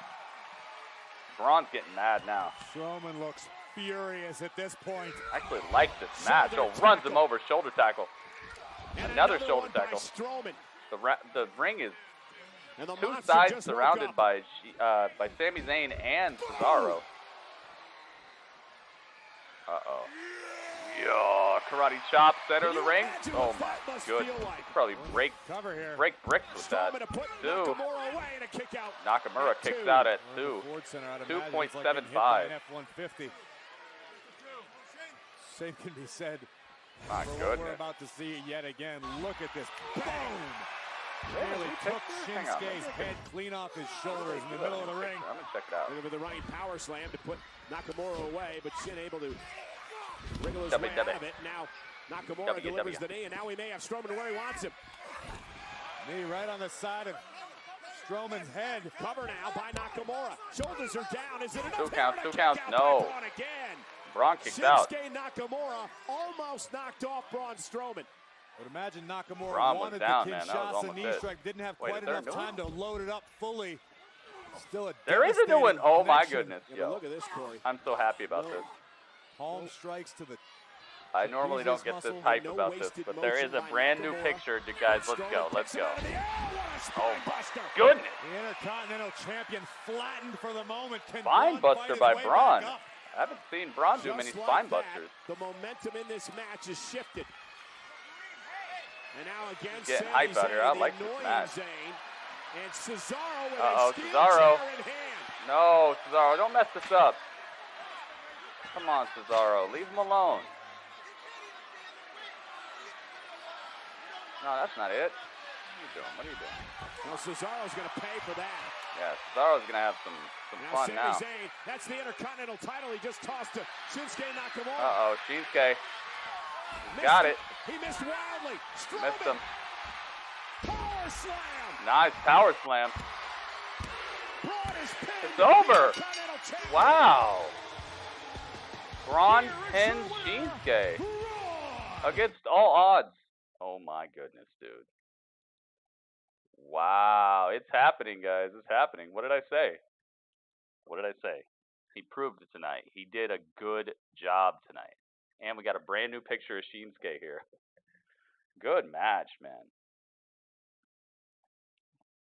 Good match. That was a good spine buster too. And now Braun's got the Intercontinental title in his hand. Will we see this in our near future? Yeah, will we? I wonder. I don't know what you're talking about. Bryan, I don't know why you're not talking about like what's going on the show right now. Are you seeing the show? Are you watching SmackDown, dude? Hopefully you're watching SmackDown. We're not down with all that trolling and weirdness, man. I don't want to talk about what I do with these superstars. They're wrestlers, okay? I have other venues for that sort of thing. I have no interest in these people in those ways. So please, just talk about wrestling, please. Talk about the stuff that's going on. Talk about your favorite wrestler. Do stuff like that. This ain't the place for that. You are not. You are absolutely not. None of that has to do anything with my interest in this at all. Please, man. Just chill. I've ran into you before on the interwebs, and I've always had fun hanging out with you. Please, just chill with us, man. This ain't the other. This is not those other streams. My stream is very family just how friendly. much SmackDown is about to change. That was cool, man. That was very cool. And we got a new picture of Shinsuke, so that's all good. I knocked him down, but he did not rise again. That Fairman represents. They're gonna get me with this song here. Sheamus, man. I don't know if he's okay. Is he good? You know, like is he all right? I hope he's all right. I need to get a new picture of him, or an old picture of him, because this is his old look. Cornered, crushed, and disposed of. Crushed and disposed of. Does matter. Size Shorty does G matter. Says, embrace who you are. I agree. Because since I've returned, I'm ready to embrace chaos. Chaos. Gosh, just let the song play as much as you want, guys. I'm trying to dodge copyright stuff, man. Sheamus needs his old theme back? What? It's a shameful thing. It's almost the same thing. It's almost the same thing. It actually fits to the almost exact same cadence and everything. It's almost the same song. The one that goes whoa, whoa. I like this one a little bit better for him because it doesn't have like the singing. It's more just like a battle drum. And right now he's seeming very like he's just here to wreck fools, you know. So I kind of think this fits him a little bit better than the one that goes, whoa, it's a shameful thing, and it's got all the singing and stuff. I don't know, man. I think it's kind of all right. I think it's going all right, man. I think it's fine. Yeah, man, I asked you to chill.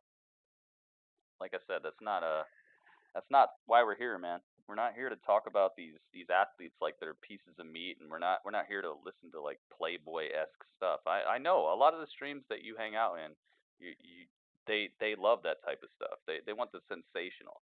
I don't want that. This is a family-friendly wrestling stream, okay? So yeah, you got timed because I asked you to chill out and you didn't. Hopefully you'll be back, and hopefully you'll hang out with us, and hopefully you'll get the point, man, because it's not hard to figure out. If you wouldn't say it in a family-friendly environment, then you shouldn't say it in here, because that's what we're doing. We're doing a family-friendly stream. Not talking about how people look, not talking about people's buttocks. We're not talking about none of that in here. We're talking about, is this person a good wrestler? What do you think the title picture is looking like? Who's gonna win at the Rumble? Like, who's your favorite wrestler of all time? What's your favorite match of all time? We're not talking about people's backsides and stuff, dude. That has nothing to do with wrestling. It's part of it does technically have something to do with wrestling, but it's nothing I want to talk about in here. And it's definitely not family friendly. Sheamus' old theme had an epic guitar solo. Did it? Maybe we'll have to listen to it tonight. I just remember it's a shameful thing, and then whoa, like, and that's what I remember, but I don't remember the epic guitar solo. Maybe I'll have to listen to it. Whoa. We'll find out, though. We'll see. Ooh.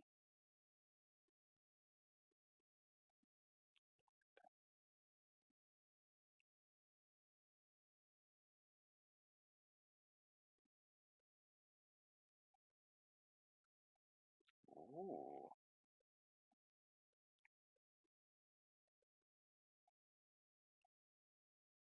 There's some good things going on out here.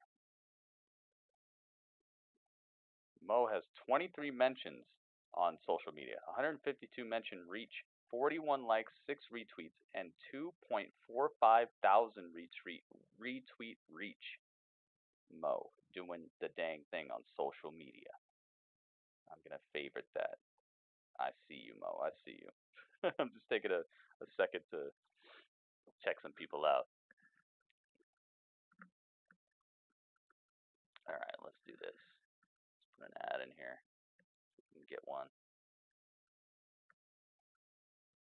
It's not about a joke, dude. It's not about a joke. And now you're gonna come in here and swear, dude? All right, I'm gonna hide your message. Please, I'm asking you one more time before we just bid you adieu. Please, just chill out, man. Stop swearing. Stop talking about people in a sexual manner. That's not what we're here for. All right, we're here to watch wrestling. All right, we're gonna give you one more. All right, please. Next time you're able to talk in the chat, just chill out, man. All right, none of that's necessary in here. I've ran 100 hours worth of streaming in the last month, and I never needed to use a swear word to talk about somebody's butt. It's not necessary to talk about wrestling. Uh-oh. Daniel Bryan's backstage. He's got a present. Absolutely not necessary. If you find it necessary, put it somewhere where it's actually wanted. Oh my goodness. Ramblin' Rabbit with half his head gone. Okay, that's not family friendly. Ramblin' Rabbit is dead? You got Ramblin' Rabbit killed, Daniel Bryan. That is so messed up. And the crowd goes wild. Roman freaking Reigns. It is time. Like I said, that stuff, you can do whatever you want. All right, just don't do it in my chat, and just have a second, take a second, realize what you're typing, and say, hey, this stream, they don't want swearing, and they don't want people talking sexually about other people. Okay, I just will censor that. Jeez, man. Roman Reigns blows up the whole stage. Daniel Bryan is heel again? No, he's not.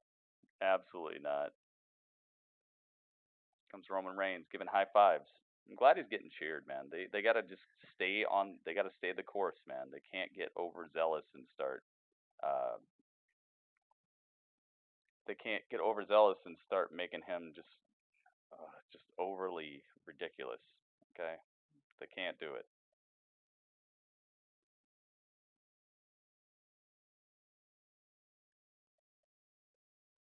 Roman Reigns coming down to the ring. Is he gonna have a one-on-one match? I would like that very much. Who's he gonna fight? Please, just fight anybody. Fight Apollo, please. Fight Apollo Crews. I just want Apollo to come out here, man. Please. I hope you guys understand what I'm talking about. It's just to make stuff friendly, man. It's not to stifle anybody's creativity or to censor anybody, man. You can say whatever you want elsewhere. Just don't put it in my chat. I'm not trying to keep anybody down. I just really want people to understand there's a reason I run my stream the way I do, and there's a reason other people allow that stuff. Those people have created an audience that allows that and cares about that and wants that. My audience is not like that, so I'm trying to cater to the people who are actually supporting me day by day, week by week. The reason I'm still able to do this, so I'm gonna keep that stuff together.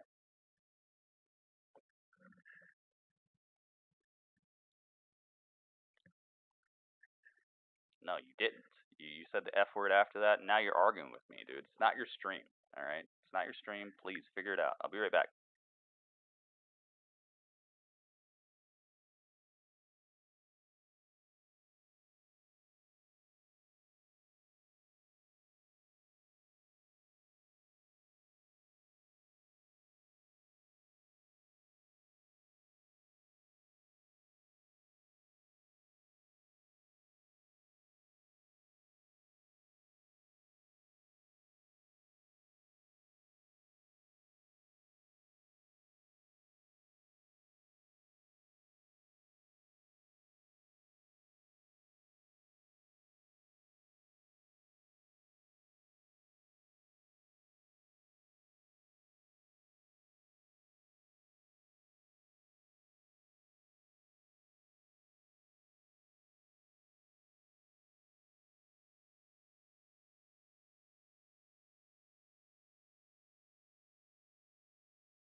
I've been jumped, and I've even been embarrassed by Corbin and his crew.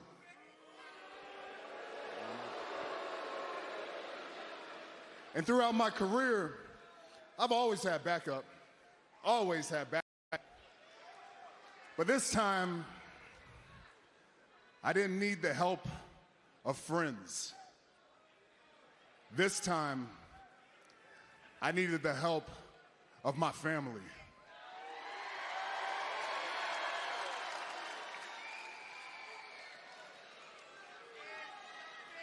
Last week, my family came back and helped me out in a major way, and that's why I say this firmly. 2020 is my year. I'm going on to win the Royal Rumble, and then I'm gonna go and I'm gonna main event WrestleMania for the 5th time. Yes, sir. And I'm gonna do that with the ones by my side that have been there since day one. And that's Jimmy and Jay, the Usos.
Real rough, being away from all this. But you know what else has been real rough? Was sitting at home, watching a big dog defend himself every night against Queen Corbin and his kingdom. Queen Corbin? A queen. Oh, what? They had to mute the whole thing? Disrespected him. Oh, okay, never mind. You disrespect him. I muted it. You disrespect I'm muting everything. him. You disrespect him. You disrespect me. Now you just disrespect I'm muting the everything. whole family. No, I'm we about muting to everything. get real disrespectful because kings come and go, but blood, last forever. Hey, Corbin, hey, Zin, welcome. Oh, boy. All right, Roman. I don't know why you're here. This is a sanctioned tag team match. Roman's out here. Why'd the lights go out? That's a very good question. I don't know.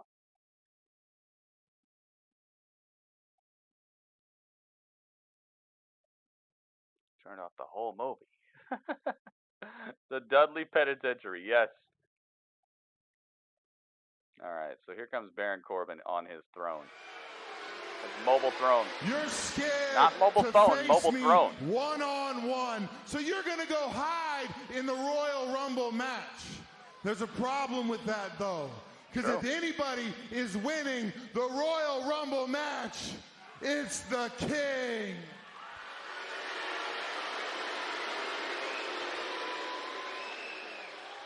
You think I'm scared of you?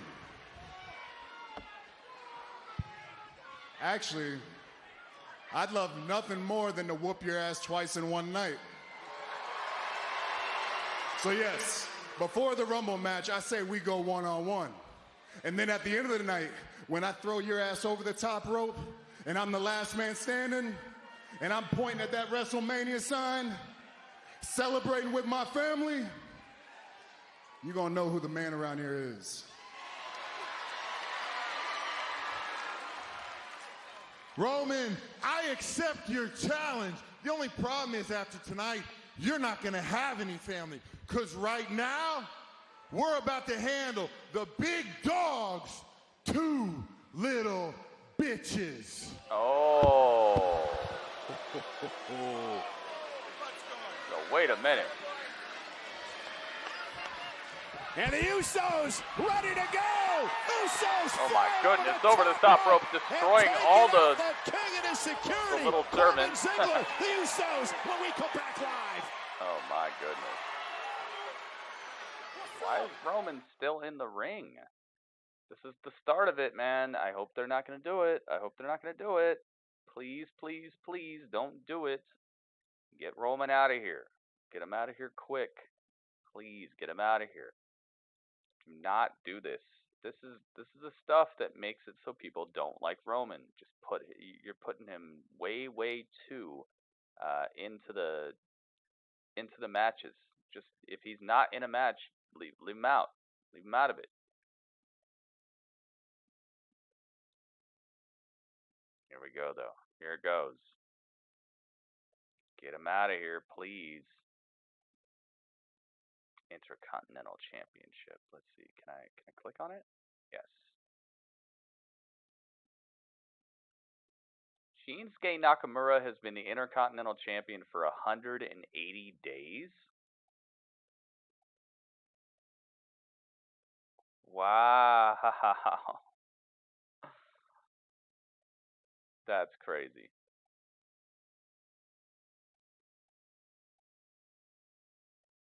He's been the Intercontinental Champion for 180 days. That's 6 whole months. And how many times has he defended it? That's crazy. It's a long time.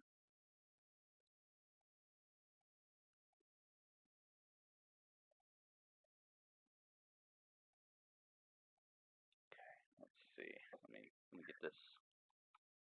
Guess we can place this in the right place because I'm pretty sure it's gonna get defended at the Royal Rumble. So let's just put it in here. Let's just get it ready.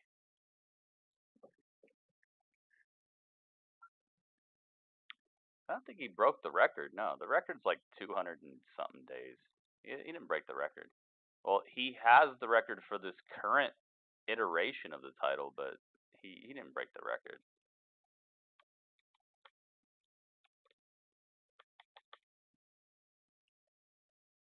Okay, cancel that. Go down here. It's commercial break time, guys. So we're just talking for now. They'll get back to it.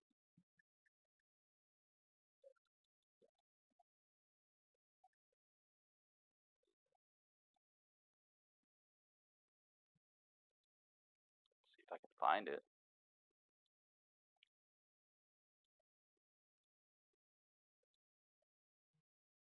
Oh, there it is. Okay, I found it. There it is.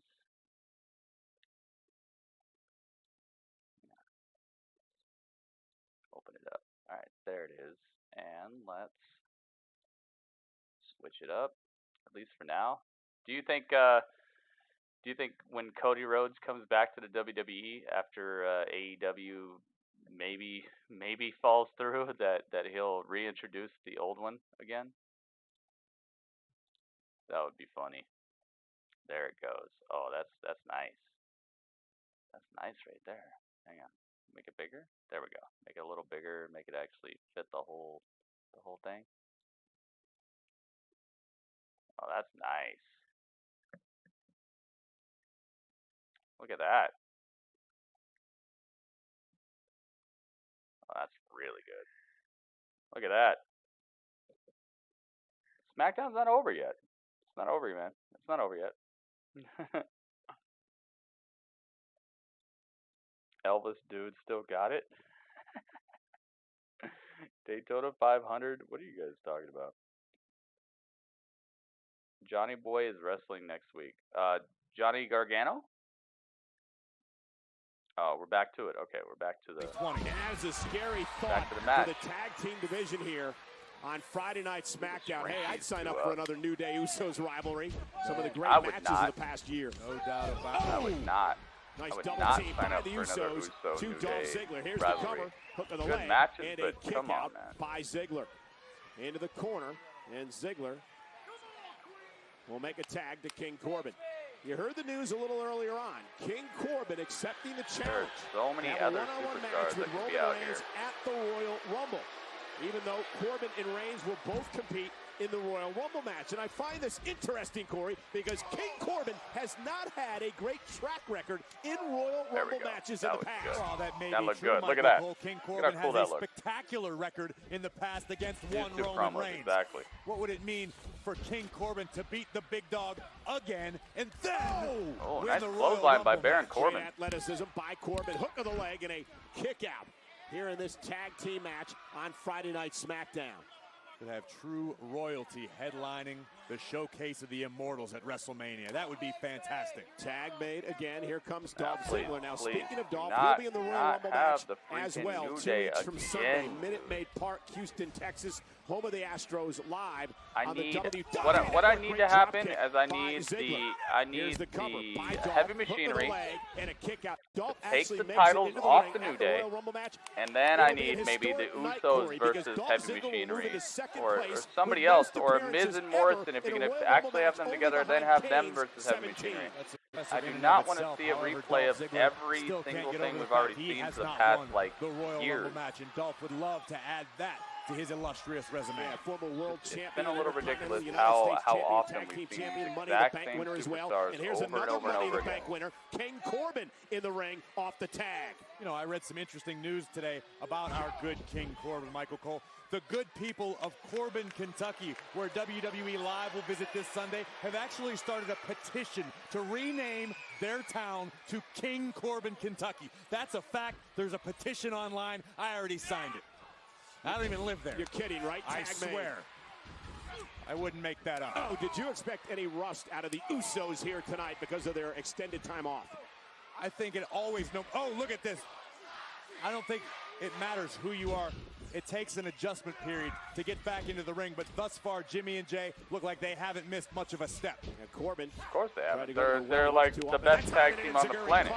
King Corbin, excuse me, in the... You're learning. It's okay. Look at this.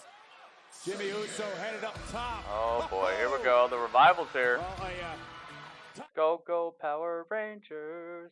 Go, go, Power Rangers. We go hard. Like the Power Rangers and our song. Sounds like Power Rangers. Fraction. And just like that, Ziggler and Corbin have taken over. The Revival helping out here tonight once again. I wonder what King Corbin's paying those guys. Thank you, Revival. We didn't touch him. Being on the right side of history is payment enough in itself. The Revival comes out and messes up the match a little bit, but they didn't. What is this? Roman's here. Oh, my goodness. Roman Reigns. Superman punches both of them. And now Roman is back. Here we go, guys. Here it comes. The over-inundation saturation of Roman Reigns.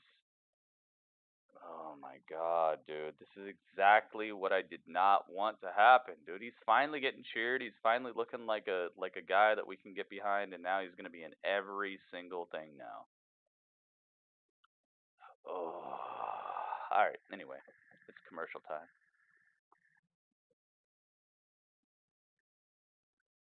Roman Reigns shows up from backstage and Superman punches both members of the Revival. What did I say? What did I say? I told you I didn't want it to happen. I didn't want it to start. I didn't want to have to deal with this. But here it comes. Roman Reigns shoved down our throat 20,000 times a night. It has begun. Here it goes. Here it goes, guys. He just Superman punched both members of the Revival and then went to commercial. I don't care what he's the face of. It's just horrible. It's horrible, man, because, like, it's the same reason he got booed in the first place. People didn't boo him because he's not a good wrestler. People didn't boo him because he's not acceptable main eventer. They didn't boo him because he can't hold a crowd's attention. They didn't boo him for anything other than the fact that they don't write well for him and the fact that they pushed him super down our throats by showing him every single night over and over and over and over again. That's what made him get booed, not him. And now it's going to happen again? Now they're just going to do it again. Oh, maybe it just wasn't his time. It was. It was his time. People are not stupid these days. People are not going to just let things happen.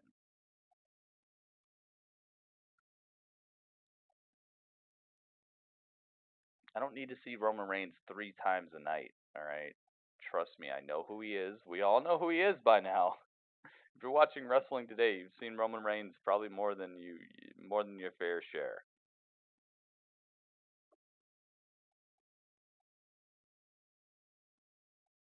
But seen as good on the mic, yeah, exactly. There's a difference there, but still, it's not even about that. It's not about how good he is, because I believe Roman is okay. Roman's a good wrestler. He's all right. He turns in some good matches. He's turned in some good feuds, some good rivalries. He's done his due diligence. It's nothing about him. It's just having him come out here 2-3 times a night and overexposing him and having his song played 3 times a night. It's just too much. It's too much. You're doing too much. I don't care if he sells tickets. That has nothing to do with it, Mo. You're not listening to what I'm saying. I don't care if he sells tickets. He could sell all the tickets he wants. Having him on a show 2 to 3 times, having his music playing 2 to 3 times a night, and having him be the focus when people just returned is horrible. The Usos just came back, and now this event is just being inundated with Roman Reigns. He introduced them. Now he's saving them. Like, they're not letting the Usos just rock. It's horrible. That's not how you do things, and it's literally going to come back to bite them again. And this time, there's not going to be a comeback from leukemia storyline to help him. It's just going to be he gets booed forever after this. They need to just chill. Make him have one person he's fighting and leave it. King Corbin. Stop making him a superhero. Corbin caught him right into Roman Reigns, and what a collision outside the ring. It was a nasty collision. The big dog taking down Dolph Ziggler from behind. Gonna steal one, shoulders down, 2 count kick out. Dolph almost gets the win. Super cake. Turns Jimmy Uso turns once Dolph's again face upside down. Sorry, that's Jay. Oh, what a splash! Oh my goodness, Haircut's that hell splash. going off. Wait a minute. Now, Corbin, oh my goodness. Shoulder to the post. Puts him right into the ring post. Corbin is everywhere. Oh, let me take the title out of here, by the way. Sorry. King so far tonight. Reigns driven into the I just love looking at it. And Corbin will now turn his attention back to the action in the Where's ring. the B theme? B theme's on Raw, I think. What a spear by Spear! Roman Reigns gets the match thrown out. Roman Reigns gets the match thrown out. What did I say? There we go. Roman Reigns. is finally pushed over the limit after everything that King Corbin and Dolph Match is Ziggler thrown have out. done to him. Ruled a disqualification win for Baron Corbin and Dolph Ziggler. Cost his family the match. This is too far. There's no need for this. Wait a second. Oh my God, from behind. Robert Roode's back. Robert Roode is back. Nice. Missed 2 weeks of action. Robert Roode is back, destroying Roman Reigns after the fact. Oh my goodness, Roman Reigns put straight into the ring post. Robert Roode, glorious DDT on the outside. Beautifully done. Robert Roode tears his shirt off, looking super fantastic. Deep six on the outside to one of the Usos. Roode is back. Holy moly. This was necessary. Soul Salt. What's up, man? Soul, welcome. Oh my God, Corey, with Robert Roode back in the fold, Corbin and company as dangerous as ever. The numbers even once Roman again. Reigns in trouble now. Should have stayed out of it. Thank you for following Soul Salt. Soul Salt. If you want to change your name, you can click on your name and then just click View Profile, and then you can just edit it. You can edit your username if you don't want to stick with that username. There we go. Oh, Spine Buster on top of this. Oh, God, it didn't break. A thud as Reigns hit the announce table. Robert Roode just Spine Bustered Roman Reigns. And Roode holding Reigns down at an elbow. Oh my goodness, there it goes. Now it breaks. Through the table. Holy moly. Well, Roman Reigns is decimated. That's what he gets. At least they kept it realistic. I thought we were going to go off the air with fan out, fan out, fan out, Superman punch, fan out. And look at this. Look at this now outside the ring. Thank goodness. Kelly, thank you for the first aid, and Ace, thank you for the first aid as well. I need that. This is exactly.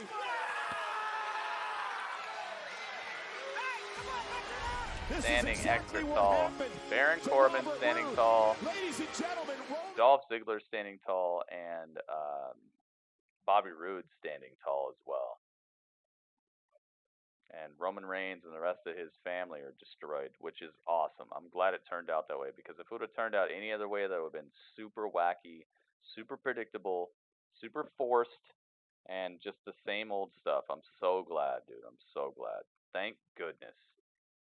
Roman Reigns buried under the table as well. That's awesome. That's it. That's the end of the show. Wow.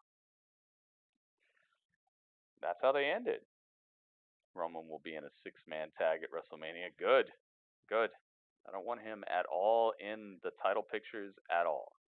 He needs to just chill out. Him and the rest of his squad need to chill out. Patch up the end of the show. Yeah, they did it. They did it. Because, man, I could see it going extra wrong. But we're going to talk about it, guys. Let's have ourselves a little talk about what happened here on SmackDown Live. I hope you guys are ready for this.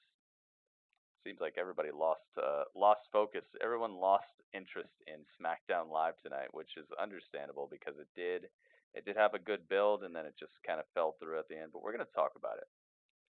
I hope you guys are ready, because we're going to have ourselves a little talk. Something that you might call a chat. Might call it a chat.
it is time, guys. Oh, look at this. Look at the cup. You see the cup? These are the contributions, guys. If you have not already considered giving a buck or two, considered subscribing, retweeting, favoriting, any of the stuff that that you could do to support the channel, please take a second. Give a thumbs up to the video. Subscribe. Click the bell icon. On top of that, retweet the tweets, guys. There's a whole bunch of free ways to help out the stream here. So if you have not done those things, please, first and foremost, do the free stuff. If you've already done all that and you're still like, yo, Gritty kills it. I like hanging out in here. I like having a spoiler-free environment. I like having a wrestling environment where we're all about actual wrestling and not talking about weird stuff. Please, if you like what I do, consider going above and beyond.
Right back, and once I get back, the opening will close. I'll be right back.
Oh yeah, we got background music.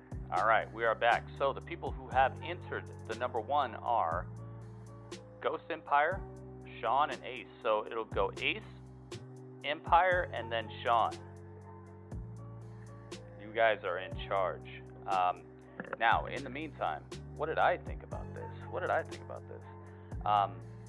Man, I must say, this SmackDown had its high points, its low points, its middle points. It was not a consistent show as far as I'm concerned.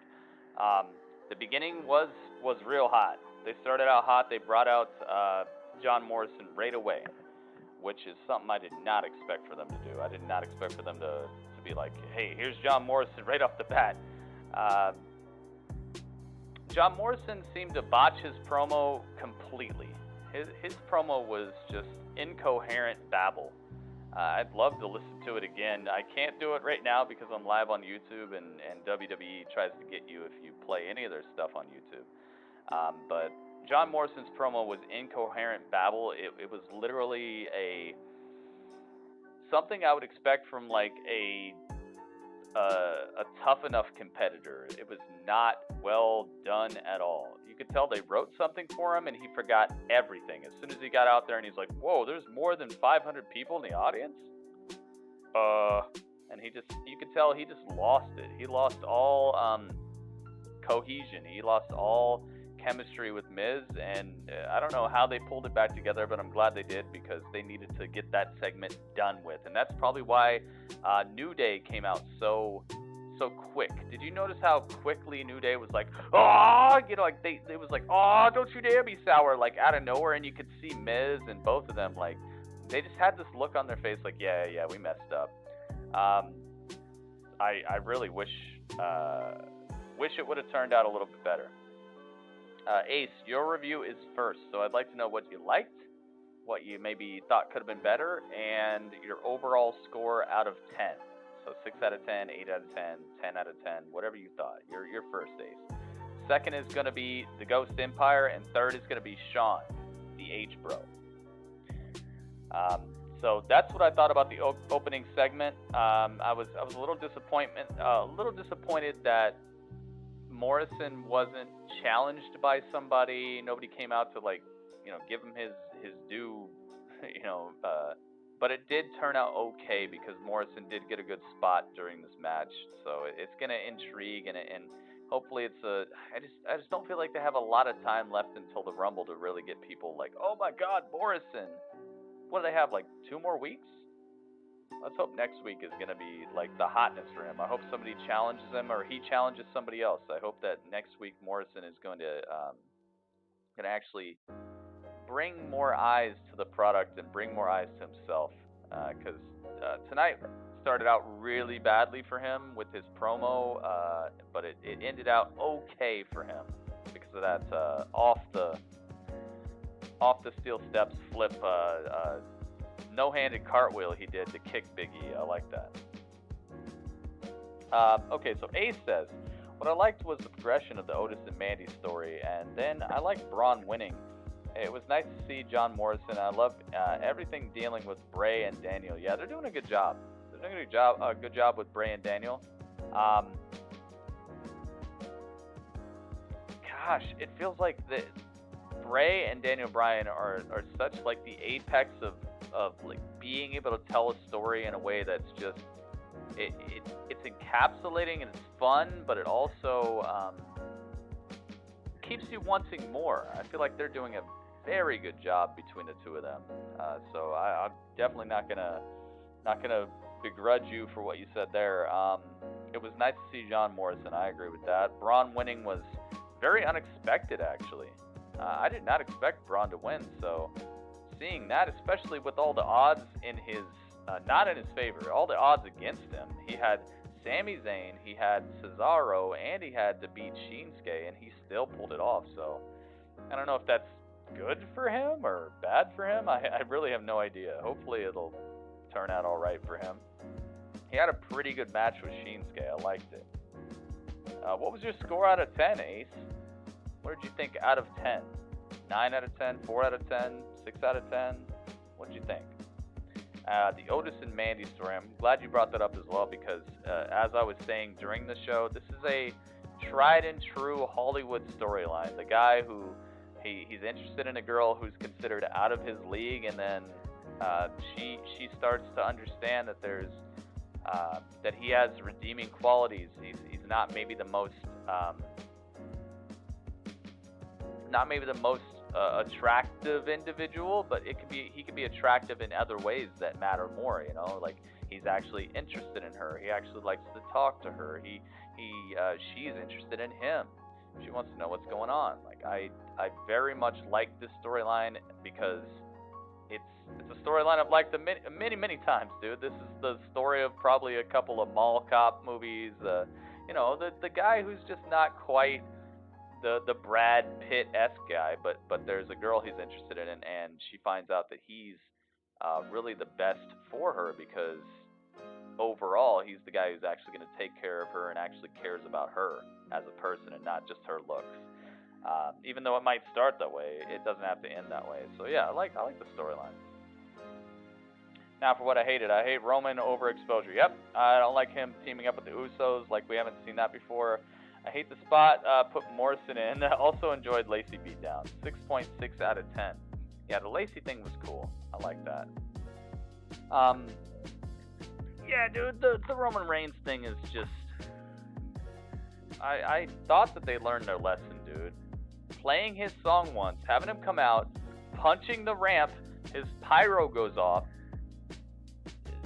For him to cut a promo to introduce the Usos, and then he walks to the back, comes out again, his theme song hits again, and he Superman punches 2 people and evens the score. Like, I'm so glad the end of this did not turn out with him just standing there with the Usos, man. I cannot thank them enough for not making it, oh, Roman standing there with his hands up and the Usos around him. The way this turned out was the only way that they could have actually fixed that for me. I was about to give this a much lower rating because that outcome is stuff we've seen way too many times. Not interesting at all. Overexposure for Roman. They still overexposed him tonight, but at least it went out with him not standing tall. Ace, thank you so much for the 6.6. Didn't leave me wanting to see what's next. Exactly. The only thing that left me wanting to see what's next is Mandy and Otis and Bray Wyatt. That's it. Like, I'm not interested about John Morrison. He just seemed like he incidentally kicked Big E to keep him out of the way. Nothing fantastic, you know. Nothing. And there were ways that they could. They had three returns last week. 3 returns, and it just. Ugh. Anyway, all right, Ace, thank you very much, dude. Thank you for your review. It's just frustrating, man. It's very frustrating.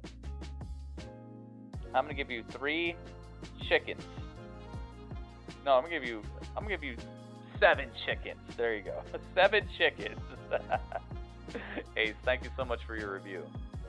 King Cole says 7 out of 10. Hey, Roman is awesome. Okay, King Cole, don't take it wrong. Your review. I would count it, but I'm trying to keep it fair here. So what I ask is that people hang out with us during SmackDown so that I know that you're actually watching it, because people could just come in here and hate. Like, a bunch of, like, what if 25 AEW ridiculous fans come in here? I'm not saying every AEW fan is ridiculous, but, you know, there are those AEW fans where AEW can do no wrong. And as soon as somebody, like, let's say, Roman Reigns signed to AEW today. Now Roman Reigns will be the best acquisition, the best superstar of all time. Like, those fans, what if 30 of them come in here right now and give SmackDown a 1 out of 10? Then it's gonna kind of mess with our ratings. So what I ask is that you come hang out with us during SmackDown or during Raw or during AEW Dynamite. That way, I know you're at least watching it, and we can hang out and have fun, have talks together. So, you're 7 out of 10. I like that score. That's probably where I'm leaning a little bit for tonight. But I can't count it towards the Battle of the Brands we're doing tonight. But on Monday, if you're here, I will definitely count your review towards the Battle of the Brands. If you're wondering what the Battle of the Brands is, let me show you. This is the Battle of the Brands. Battle of the Brands is the premier ratings of each show based off of actual live voting and live reviews of people who are watching the show along with us. So NXT currently has 7 points, AEW has 5, NWA has 6, and Raw and SmackDown are tied for last place with 3. So SmackDown is looking to try to get a point tonight. The way a brand gets a point is they have to score over a 7.75 overall rating. So let's say I give it a 7, somebody else gives it a 9, somebody else gives it an 8, somebody else gives it a 4. Then I add all those up and divide it by however many people gave reviews. At that point, I'd be dividing by 4 because 4 people gave reviews. And if it turns out to be a 7.75 or above, that show gets a point. So right now, SmackDown is trying to pull ahead of Raw and leave Raw in last place, but we're gonna find out if they are able to pull that off. I think it's gonna be might be a close one tonight. We'll be here Monday. All right, Chris.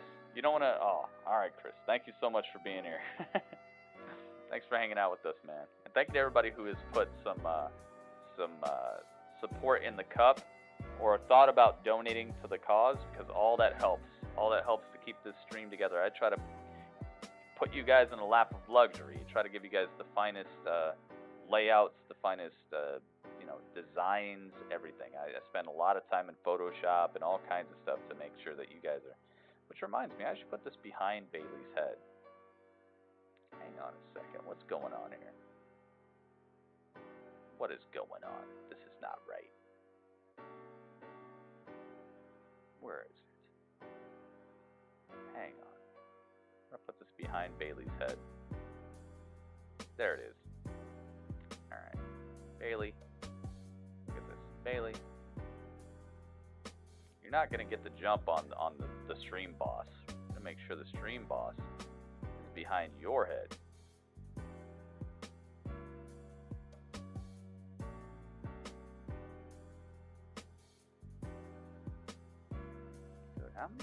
How far down do I have to put this? It's impossible. Where is it?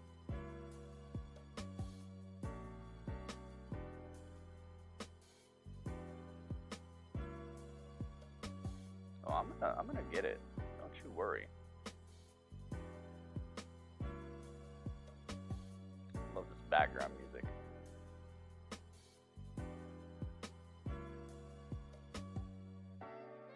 Boss battle. There it is. Boom. There you go. Now you're behind her. Alright, I don't know what I just moved all the way back. Hopefully it's nothing that I needed. Alright, so next up. Ace, thank you so much. We give Ace some hype in here, guys. Everybody give Ace some hype. Ace just gave us one of the best reviews. Ace, I'm going to give you a nice panda. I do everything. Chris, I do Raw, SmackDown, NXT, AEW, NWA. Everything you see on the Battle of the Brands is stuff that I stream live during. Everything you see on the Battle of the Brands right here, I do. Also the pay-per-views as well. Everything on this page is something you can expect. If it's live, I'm live. Heck to the yes, man. I love all these things. Plus, I do some New Japan from here and there. I do some Ring of Honor. I do some Impact. Just make sure you subscribe and click that bell icon. And please make sure to get to my Mixer, because there are some things I just don't stream on YouTube, but I stream on Mixer. Mixer it's a lot more lenient with copyright and stuff like that, so I can stream more on Mixer than I can stream on YouTube. YouTube is so, I gotta be no, oh, copyright music, oh my god, get it out of here. I gotta be so careful. So, get on over to Mixer. It's mixer.com/grittyurbansaga. It's in the description of my YouTube video, and it pops up every now and then in the chat. So if you scroll up the chat, you'll probably find the link as well. Come on over, man. That's where I'm going to be after this review is over. Thank you, Ace. Thank you very much. Next up, it is the Ghost Empire. Wait, what just happened? What is this? Ghost Empire, you're up next. What is your review? I want to find out what you thought. What is this about? What happened over here? Skull Crusher? Oh my goodness. Skull Crusher with 2 donations. Alright, I'm going to play those after. Well, I'll play them right now, but I can't play the song that's attached to them. I'll play the song that's attached to them after we get off of YouTube. Huh. Oh my goodness! Oh no!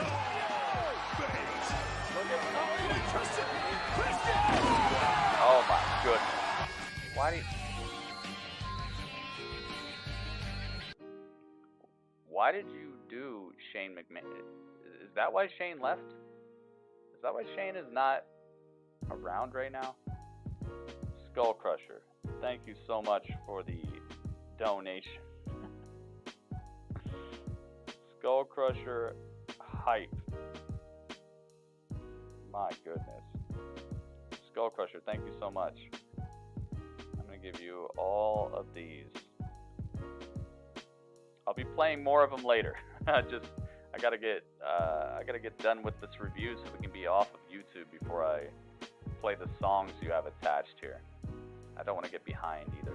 So, thank you, and we'll be getting to it. So, Ghost Empire says, SmackDown was decent tonight. Seeing John Morrison was awesome. I didn't like this promo. Yeah, me either. It seems like he lost his spot. It seems like he forgot what he was supposed to say. Miz versus Kofi was decent. Yeah, they did a pretty good match. I didn't see Mandy Rose versus Alexa Bliss match. It was... Braun versus Nakamura was decent. I agree. Bayley is so boring, and the main event was okay. 6 out of 10. Wow. 6 out of 10. Wow, they got a 6.6 and a 6.0 right now. Ay, ay, ay. I gotta agree with you about the Bayley thing. Bayley just seems like she's in a bad mood. She doesn't seem like a bad person. I want her to be a bad person. I want her to be a heel. There's a difference between being in a bad mood and being a bad person. You guys know what I mean? Like, if somebody just has a headache, but they're like a really nice person, it's different than if they're just mean. And it's like Bayley is working towards being a bad person, but right now she just seems like she's in a bad mood, and that's the only reason I'd boo her is just because I find her boring. Like, it's not like she's becoming that heel that the women's division needs, which they do need.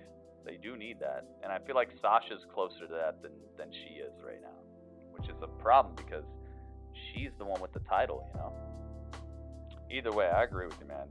Just boredom, intense boredom, emanating from her face and her haircut. I just find it boring. Mandy Rose versus Alexa Bliss was an okay match. I'm sorry you had to miss it, but it turned out all right, and it had its okay moments. A lot of just okay with this particular episode of SmackDown, which is why I'm going to give it the rating I'm giving it.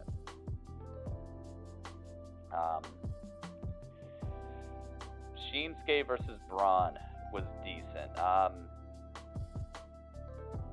You know, I agree with you with that. I think it was decent. I think Shinsuke did his best. I think Braun did pretty well as well, and also him being able to stave off the attacks or the interference from Sami Zayn and Cesaro really puts him into that ripe for the title type of situation, because if he got taken out by that, I'd be like, well, he just ain't ready, because you're gonna have to deal with them. But he did do it. So yeah, decent. I would definitely call it decent. I like what you said there. Seeing John Morrison was pretty awesome. His promo was, like I said, I think he forgot his place. 6 out of 10. I like it. You gave it 6. Empire, thank you very much. It's a good review. Empire, I'm going to give you... You know what? I'm going to give you this. La la la.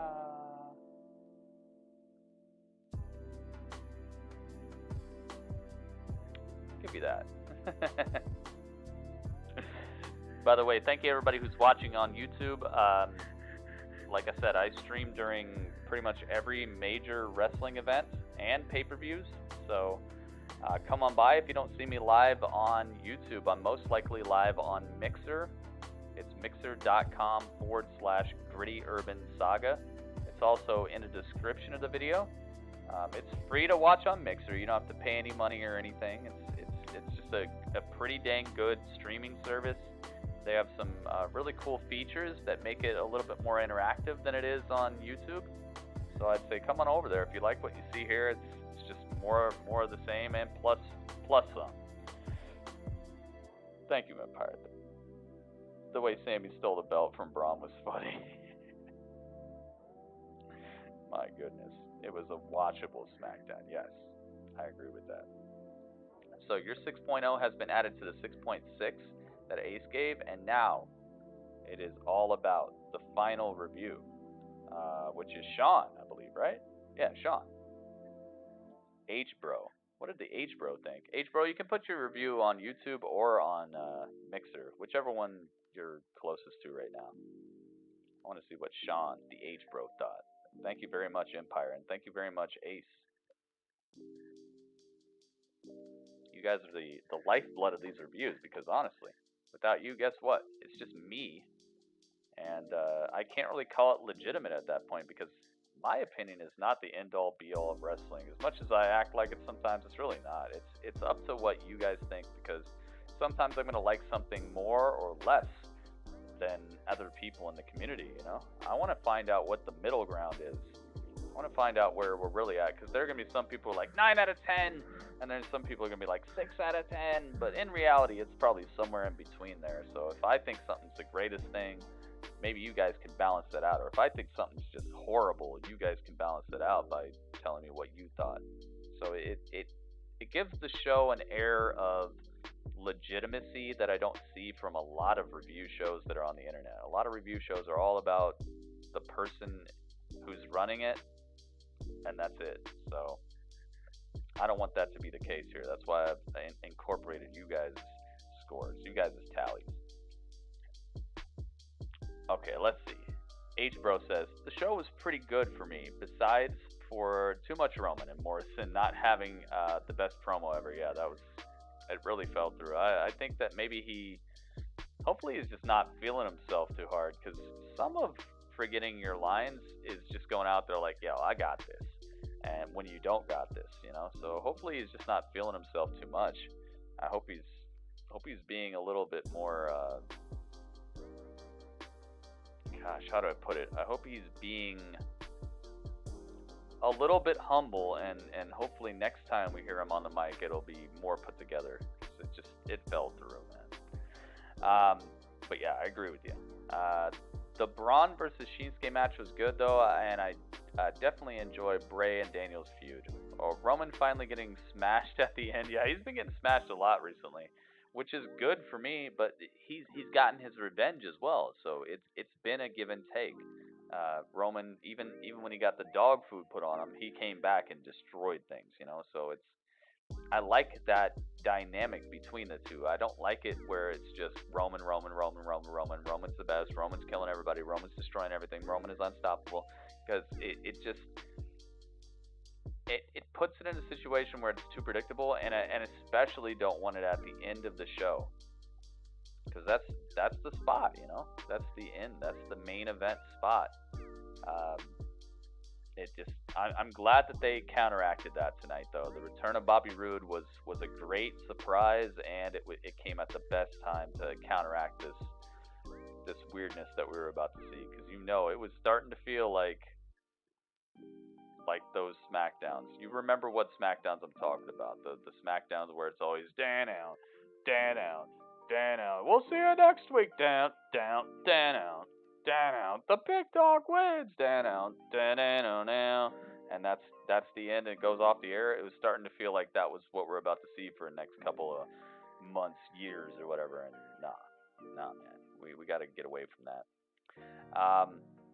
Instead of him overcoming all the odds again, exactly. 7 out of 10 from Sean. The H-Bro says 7 out of 10. 7 out of 10 seems to be right around where everybody's hanging right now. Like I said, that's kind of where I'm leaning. NXT is the best. It's the best in a lot of ways. I think every promotion has its own thing going on. I think that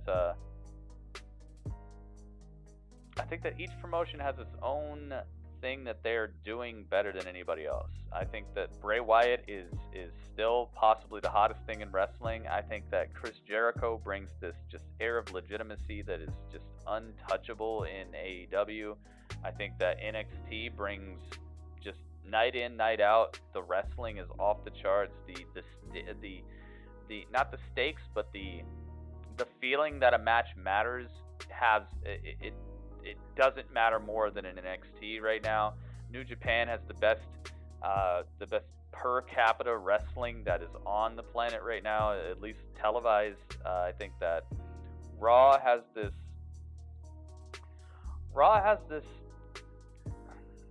It has more of like a soap opera feeling. I feel like the stories are a little bit more.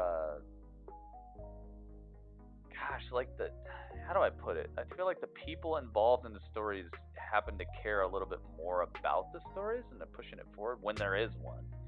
And I think that some of the stories are actually infused into the wrestling matches a little bit more. And I think SmackDown, well, actually, I already said SmackDown. And I think NWA, I think NWA has that just old school, good, like smash mouth, no nonsense type of feeling, but it also has characters that you can get behind. I think every show has something that they're the best at, but NXT is just kind of melding it together a little bit better than a lot of the other shows, and AEW is doing a good job as well. I think all shows are the best at something they're doing, but I don't think any of them are hitting it out of the park completely. I would love it if NXT would introduce a little bit more storyline, a little less wrestling. I know it sounds weird, but I'm not there to just watch wrestling. I wish a lot of these particular wrestling companies would incorporate what's missing. You know, I wish they'd find out, why is this wrestling company doing better than us in this category? Oh, let's incorporate more of that. Let's do less of this. Let's do more of this. Let's help our women's division out. Let's help our men's division. Let's help our tag division. Like I feel like there's something that each show could do to level up. NXT is just probably the closest to having it all the way put together right now. Because all they have to do is just kind of stop so much wrestling and start making the storylines matter a little bit more. And then they could definitely do it. I think they're the closest to having it perfect right now, but nobody's perfect. Nobody's perfect right now. So thank you, Sean. Sean, thank you. Sean's on YouTube, so let me type this in over here. Where'd my chat go? There it is. Sean Hype. And then let me give you some emotes too. If they'll work. Give me 3 of these and 2 of these. There you go. Sean, thank you. H-Bro, thank you for your review. Your 7 out of 10 has been recorded. I think NXT is quite a level above. That's not what I mean, though, Cameron. I totally understand that. What I'm saying is no wrestling show is perfect. Every wrestling show has something to learn from every other wrestling show. There are things that Raw is doing that NXT is not doing. There are things NXT is doing that AEW is not doing. I think that every single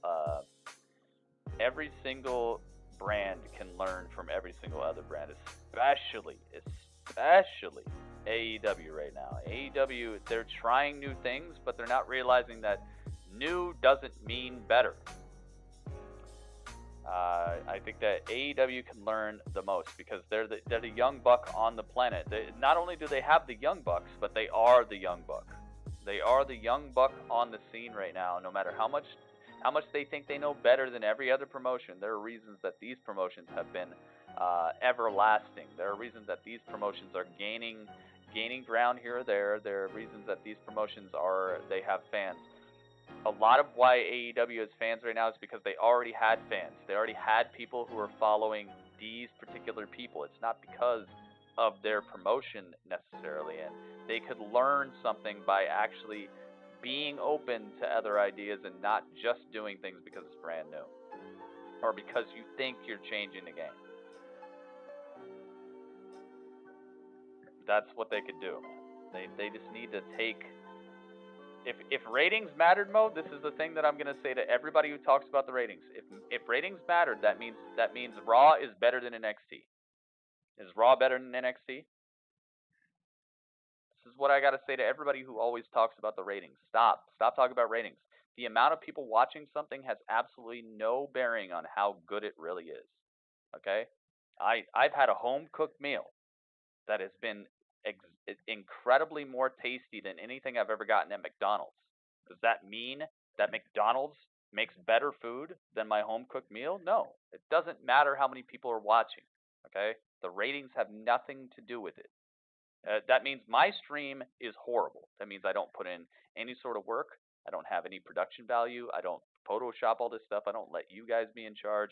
I'm just running the worst stream ever because I don't have 50,000 people on my live stream. Like, the amount of people watching something has absolutely no bearing on the quality of it. The amount of people partaking in something has absolutely no bearing on the quality of something. The food truck that rolls by my house every day could have better food than Gordon Ramsay. But people know his name, so now it's better? No, it's not better. So it doesn't matter. It doesn't matter how many people are watching. I don't care what the ratings say. Okay, I care about the people who are actually in here doing the dang thing.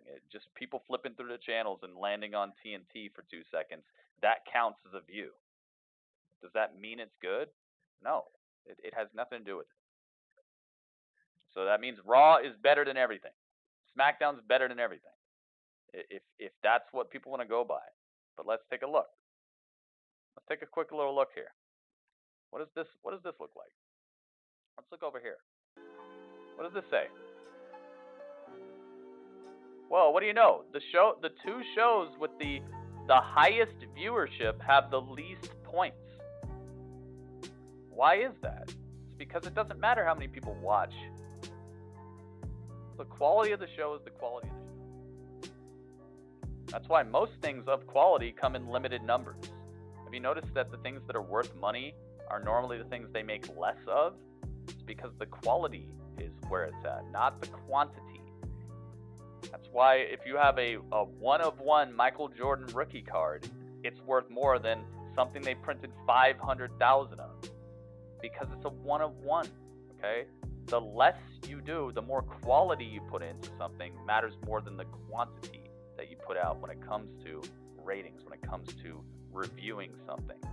That's why I take my time. That's why I spend so much time with you guys. I spend so much time to make sure that I'm actually interacting with the people I hang out with, and I don't just sell out and be the guy. What's up, guys? And I have a jump cut every 2 seconds and act like every other YouTuber is, because that's not me, and because I want to bring quality over quantity.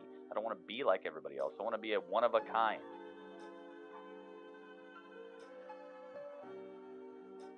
They got better shows.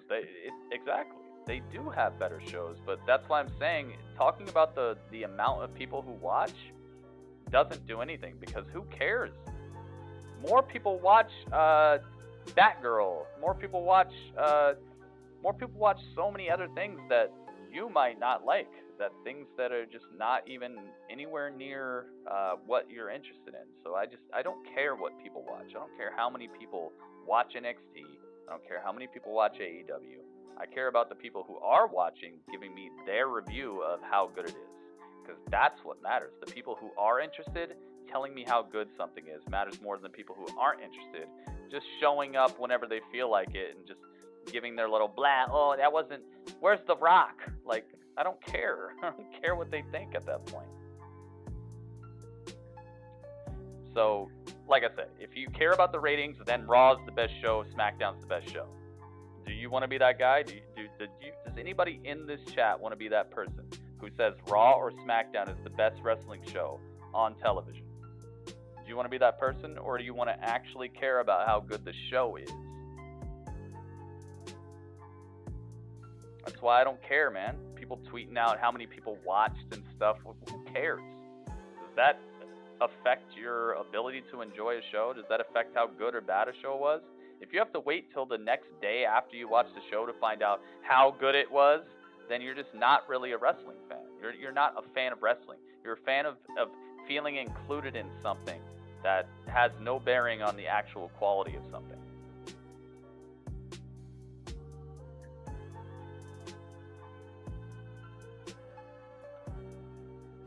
So hopefully people understand, man.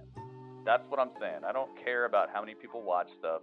I don't care how many people are in the ratings. I don't care if, oh, did you see AEW had 900 and something thousand people? It must have been the better show. No, it must not have, because none of that matters. It's about the people who actually watch telling you what they really feel about it and how good it really was. If one person watched NXT yesterday, or Wednesday, sorry. If one person watched NXT, would it make it a bad show? No. That's my point. Who cares? Who cares how many numbers are next?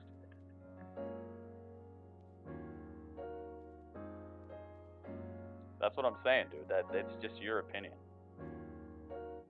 But the very original problem with this is that you're listing the ratings, and the ratings has nothing to do with the quality of a show.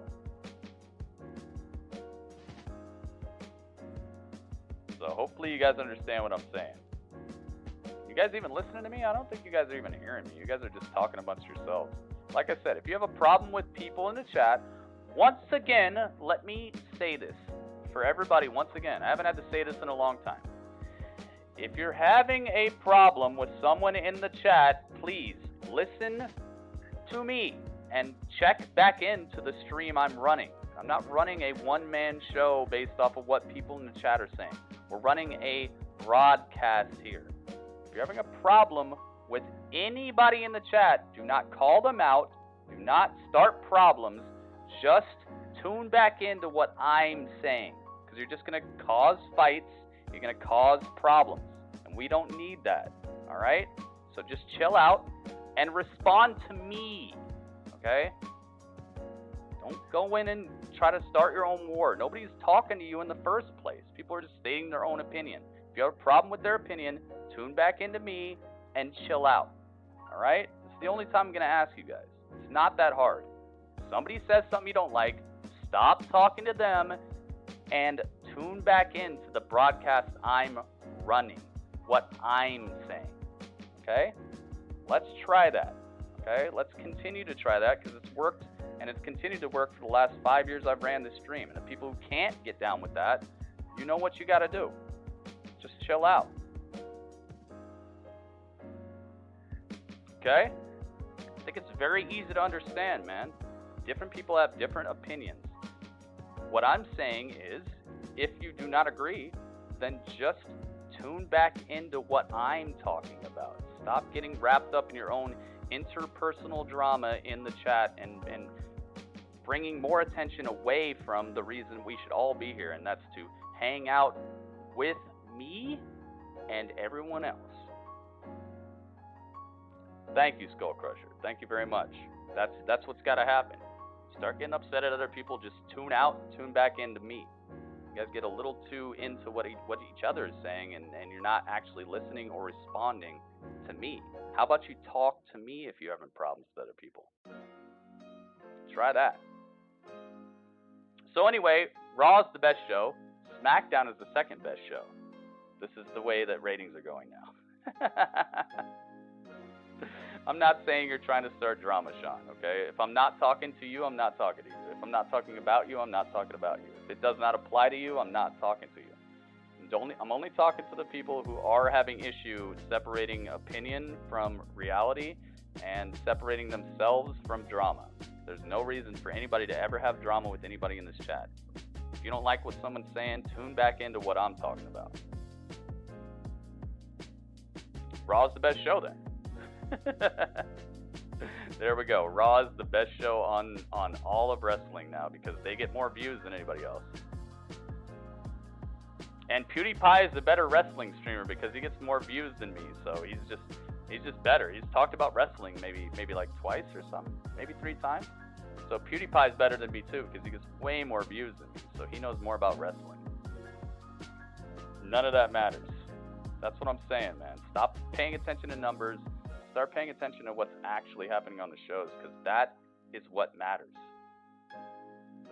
You don't walk into McDonald's and they mess up your order and you just accept it because, oh, hey, there's a lot of McDonald's. if you order like no lettuce and you get lettuce, then that they messed up your order. Like, that's messed up. It's not, you don't just take it home and be like, oh, well, whatever, I'm just gonna eat it anyway because that's McDonald's. I guess, you know, they know better than me. They got a bunch of McDonald's around the world, more of them than me, so I guess it's good. No. Something's messed up, you say it's messed up. Something's good, you say it's good. That's it.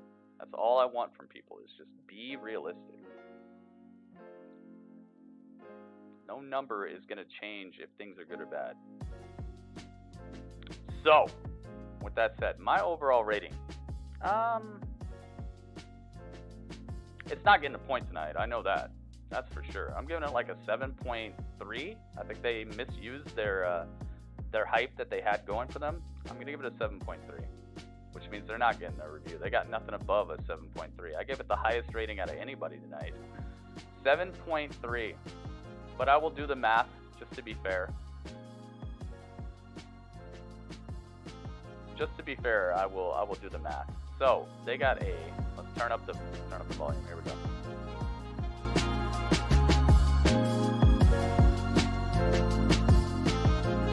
Oh yeah. All right. They got a 6.6, a 6.0, a 7.0, and a 7.3. That adds up to a 26.9. Divided by 4 scores equals 6.725. Nah, man. Not quite. Not quite, buddies.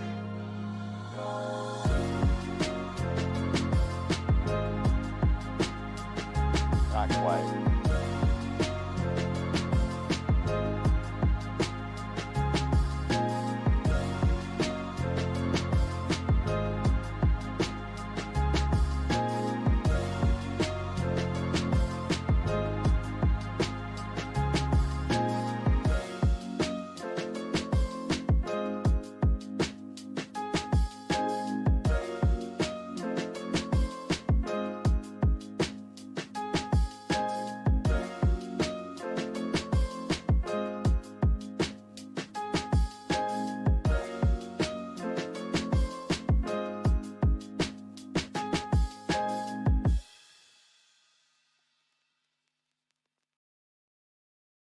It's really too bad.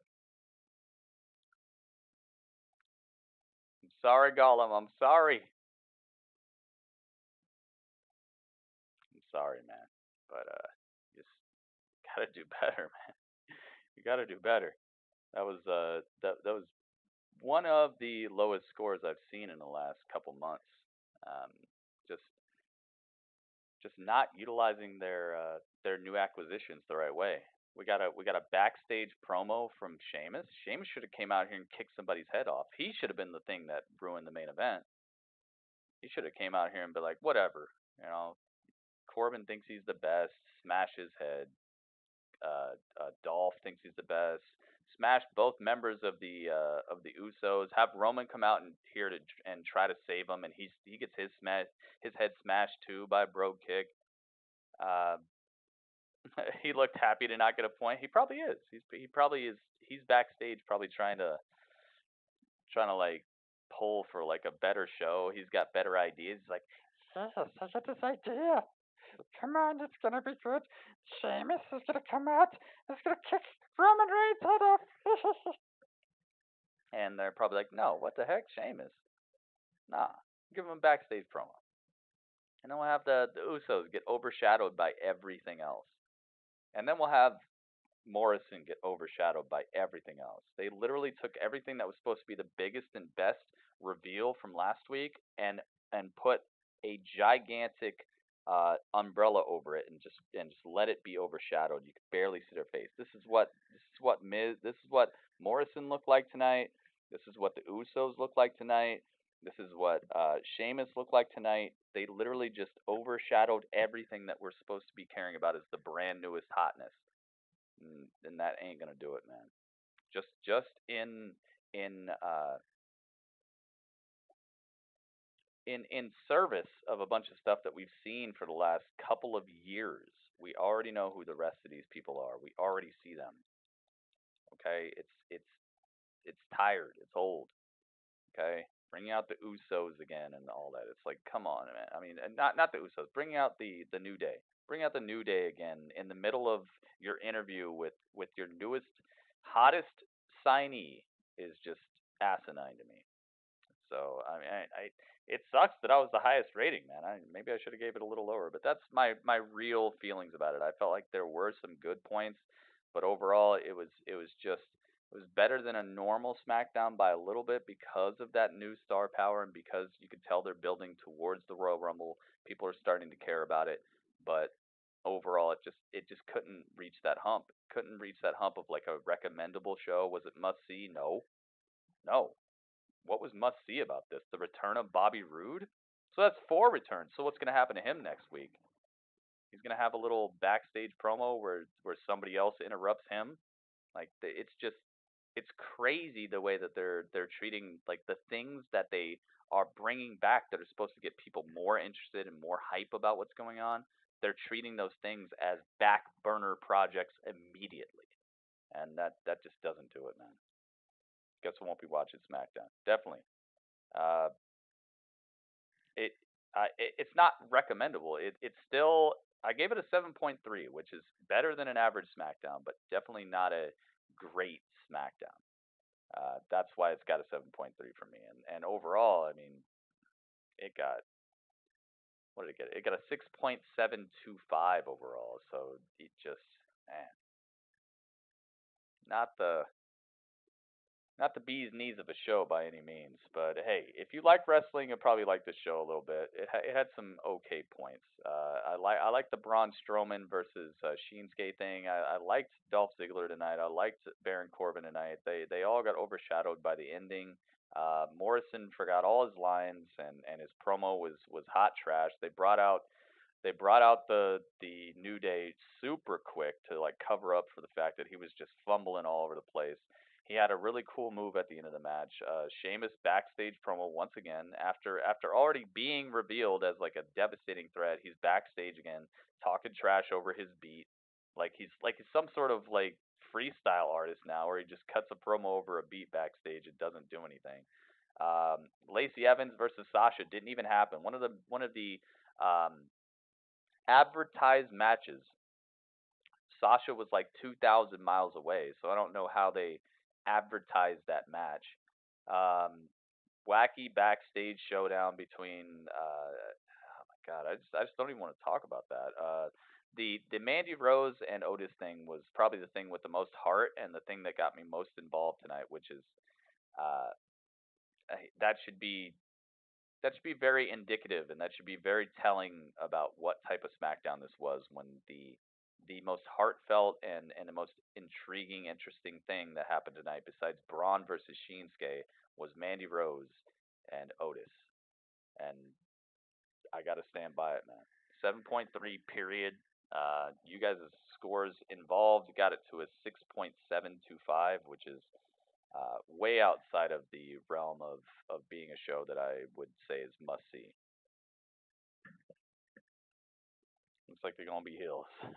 I only watch mind-blowing shows. Yeah, I saw the gifs. Yeah, I'm glad that Morrison got his pyro. I wish his promo would have had that same fire to it. It just was. What was he talking about? He's like, and after all that, I realized that oh, you shut up. I'm gonna take your beer. Where was I? Oh, Miz is my friend. And, what? I'm sorry, I'm a little distracted. There's more than 500 people in this crowd. I'm not used to that. Spent the last 5 years having 500 people in the crowd. So now that there's like thousands of people, I'm just, I can't pay attention. I can't pay attention. I forgot where I'm at. Like, that's literally what was happening with this whole promo. It was just, man. And I hope it's not that he went out there thinking he's just like the best thing since sliced bread, because man, he's got to get a little build first, man. It seems like he came out there with and I hope this is not the case, but normally when people are stumbling over their lines, people are forgetting their lines completely, it's because it's because you're trying to have an image instead of trying to remember what you're supposed to say. And I think it would have been very, very easy for him because he had sunglasses on, so he didn't even have to emote. He didn't even have to act like he was saying what he was saying. He could have just been like, I'm here because The Miz is my friend, and I'm disappointed in you guys because you guys, after just one day, you want to turn on him. This guy is incredible, and he eventually got to those things, but it had such a pause between it and such a not normal cadence that you would get from somebody who legitimately feels like that. Can you imagine, like, let's say Skull Crusher Princess. Let's say Skull Crusher Princess walks out there, okay, and let's say it's Grit TV, okay. So I'm like, I'm gonna bring out one of my friends, somebody I've been hanging out with for a long time. Together we have done incredible things on the internet. Skull Crusher Princess, and then Skull Crusher Princess comes down. She sits in the chair, and I'm like, Skull Crusher Princess, what's going on? And then I'm sitting there like, after all this time, I had to come back because I noticed. Oh, hey, you, that guy with the beer. I'm gonna take your beer. No, I'm gonna be like, I can't believe you guys. Skull Crusher Princess. It could be anybody. It could be any of you guys in the chair. It could be Skull Crusher. It could be Cameron. It could be Saint Maka. It could be any of you guys, and you know what type of promo it would be. I'd be like, I can't believe you guys. Do you know what this person has done? Out here sitting in your chairs, this guy has literally done more for the sport in the last 15 years than anybody. He's worked harder. He's worked longer, stronger. Nobody thought he was going to be here. Nobody thought she was going to be here. But now look, a student of the game, top of their game, winning every single title imaginable, doing all this. And you guys have the nerve to talk trash? You have the nerve to boo after one bad day? It would have feeling to it. There was no feeling. The cadence was all wrong for somebody who's passionate and involved in their friendship. It was just nothing behind it besides, I remember what I was supposed to say, and just garbage. Just garbage. So yeah, it was not a good reintroduction, and the only thing that really saved it was that flip off the stairs at the end, which is bad because, dude, I can see that in any promotion right now. I guarantee you, Marco Stunt can do that same thing. Give him 2 weeks. I bet you Marco Stunt can do that same flip. That's my point. They had an opportunity to do something special with him as his first time back in a ring in like 5-6 years or whatever, and it just fell flat. And they did the same thing for every other return tonight as well. Only person who looked strong, a returning superstar, was Bobby Roode. Who tuned into SmackDown tonight to see Robert Roode, besides like his wife or whatever. Just lackluster, top to bottom lackluster, and that's why 7.3 was as high as I could give it, and you guys gave it even lower than that. So I know I was on the right track. Hopefully next week will be better. Raw has the chance once again to pull ahead of SmackDown. SmackDown's supposed to be the best, the A show right now, but they're pulling up the caboose. I hate to be negative. I hate to sound negative about things. I want the show to be better, and I want to sit here and feel rewarded for actually tuning in week by week. But I feel like watching last week was a detriment. Made me like this show less than I do, and that's bad, dude. That's bad. I feel anti-rewarded. I feel like I'm getting less out of this week's show because I cared about last week's show. Because I cared about them making a big deal out of Morrison and the Usos and all the rest of this stuff. It's just, man. It's almost like, if you got a good meal from a restaurant and then you go back and it's just the complete opposite the next time. And you're like, what happened? You guys got me? Like, you knew I was new here or what? Like, now it sucks? Just being honest, I am. I hate being negative about the product though, because I know that there's so many good things about it. But these are just the reasons that I haven't harped on before. I tell you guys every day. I tell you guys all the time. Roman is a good wrestler. He turns in great performances. Dolph Ziggler is one of the best. Baron Corbin is probably the best heel in WWE.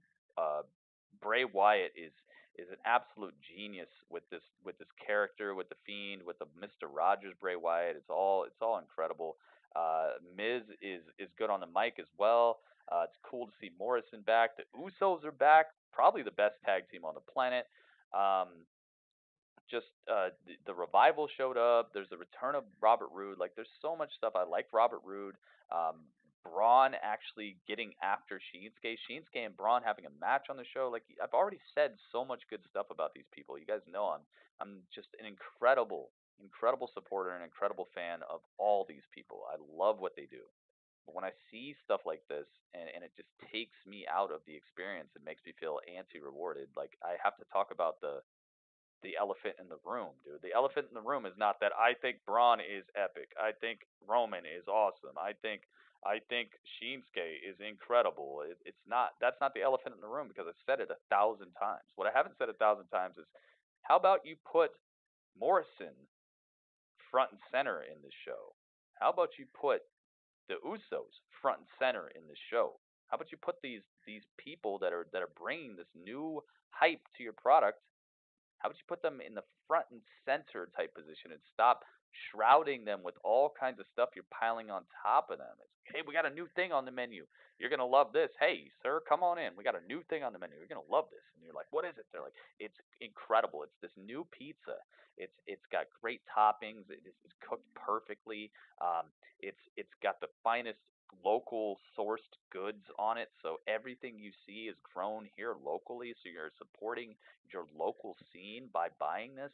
You're gonna love it, dude. Sit down, we're gonna get you one. And you're like, yeah, let me get that. And then the pizza comes out, and then they like dump ketchup on it and salt and pepper, and they toss a sandwich on top, and that's SmackDown tonight. It's like, you just told me that these are the newest, hypest things that are gonna be the future of your show, running right into the Rumble, and then you just dump all this stuff that I can get anywhere on top of it. That's SmackDown tonight. Stop doing that. If your newest, hottest things, Morrison, the Usos, all this stuff, if it's the newest, hottest thing that's supposed to get me hype, Sheamus, then stop putting them in situations that I've seen 1,000 times before. Stop dumping the same old stuff on top of it. Tabasco, tomato sauce, mustard, Heinz, ketchup, salt, pepper. Stop doing that. Let me taste your brand new product that's supposed to get me hype about coming in here. Just pour the same old stuff on top of it. It's not hype no more. It's just your same old stuff. And that's what they did tonight, and that's why I gave it a 7.3, is because you had something, and then you just gave it the same old. Hopefully that makes sense to everybody. I'm going to normally use restaurant analogies because they're the easiest for me to explain, because I love food, and I feel like they're very easy to understand, because as a consumer, if you go into a place to consume something, that should make sense to you. They just told you the best thing, the best, newest things on the menu are coming to your table, and then you get it, and then before you can even eat it, they're already dumping the same old crap on top. And not crap, they're dumping the same old stuff that you had every time you came there. It's not going to get you hype about coming back. It's not going to get you excited about next time. The only thing that's going to excite you about next time is maybe next time they won't put Heinz ketchup and mustard and salt and pepper and the same stuff that you can get on every dinner table within a square mile. It's supposed to be special. It's supposed to be different. It's supposed to be exciting. And that's why I had to give it to them. And I didn't even really give it to them. You guys gave it to them more than I did. But there you guys have it. That is SmackDown Live. That is or not SmackDown Live, just SmackDown. It is live, but it's not called SmackDown Live. That is SmackDown. That is Grapple Chat. I hope you guys loved it. I hope you guys had fun with it. I had fun with it. I thought it was a good show. I just don't think it was worth a hearty recommend from me. And definitely is something that I feel next week could be a little better executed, and I hope that next week they'll put the people that they told us to be excited for at the forefront of the show, instead of getting covered up by a bunch of people who we've already seen before, and a bunch of people that are the reason why the show needed excitement. If there's a reason you need excitement, You don't cover up the stuff that you brought in to make it exciting by the stuff that already made it so you needed excitement. So it's redundant and it's counterproductive. So hopefully you guys liked it. As a newbie wrestling fan, yeah, I don't know a whole lot like most of y'all. I could see when a show is good or not. It doesn't matter ratings or opinions. That's what I'm saying. That's what I'm saying. It has to be something that is exciting and something that is um, that you could recommend to somebody. That's why I always say, would I recommend this show? Is this must see? Because I know at that point you can't just say, oh, I liked it. You have to like kind of go beyond what you liked and see if you would actually tell someone you care about to watch it. You know, because you're asking them to spend their time on it at that point. You're asking somebody else, yes, spend 2 hours and watch this. And to me, that's a little bit more meaningful than just saying you liked something. Because I can like something all day, but would I tell you guys to watch it? Would I say, hey, like it's like when I made the heist or the journey. I wanted you guys to watch it because I was proud of it because I said, watch this. You know, I wasn't making it so I would like it. I was making it so that you guys would have fun with it too. I think that is the brunt of a recommendation is that you liked it so much and in such a way that you think other people would like it as well and that you would recommend it. And that's why I always say, is this show a must see? And if I start there and I say yes, then I know that the show had merit to it. If I'm only liking it from like my perspective and I wouldn't recommend it to other people, I know it's dipping down below like a 9 or an 8. I know it's getting down there if I wouldn't tell other people to watch it because that's me putting my my recommendation and my kind of like my reputation on the line when I ask someone else to watch something that I found entertaining. So I don't know. I think it just makes it a little bit more personal if I say, hey, is it must see? Would I show people? Would I tell people? You know? Say it was watchable. Yeah, it was watchable. That's why I gave it a 7.3. I didn't think it was good enough to get a point, but I thought it was watchable. I thought it was fun. It had fun spots. I just thought that they could have done better to. They could have made it. They could have made it there. They just if they just flipped certain spots, they should have just flipped certain people to the top of the fight card. They should have flipped certain people to the top of like what we're supposed to be paying attention to at the moment. I felt like they put all the stuff that they told us last week was going to be hype, they put it on the back burner and they pushed people forward that we already have seen for weeks and weeks. So it kind of soaked some of the hype into itself. There are times it's going to be boring. Yeah, exactly. There are. But that time shouldn't be the time right after you just said things that are about to be super exciting. You know what I'm saying? Like unveiling that somebody just returned who's been gone for 5 years. Like let's say you've watched the show for the last 5 years and then a character who's done so many cool dastardly so many things that have affected so many different people in the storyline, all of a sudden that person has been gone for 5 years. You thought they were just gone. All of a sudden they come back and you see them just in the corner of the frame for like 30 seconds. You just see that person. You're like, yo, next episode, that person, remember? Oh my God, it's going to be crazy. And then that next episode, the person comes out, they say like one thing, and then they're just in the background, like cheering on another person who you've seen for the whole entire season. It takes some of the hype out of it. And that's what they did tonight. They showed us people, they showed us things that are supposed to be exciting and things that are supposed to reinvigorate the whole season.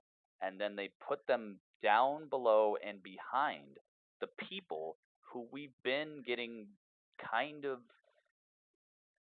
phasing out of. Just kind of like, dude, I it's cool. I'm glad you're here, but like that's why we need a resurgence. That's why we need more. That's why we need some other people to come back or to re-emerge from backstage. And that's what they did tonight. So it's a little deflating. I understand they're going to be boring episodes. Trust me. I know that. but it's just it shouldn't be the episode right after what you where you show that, hey, we got something for you.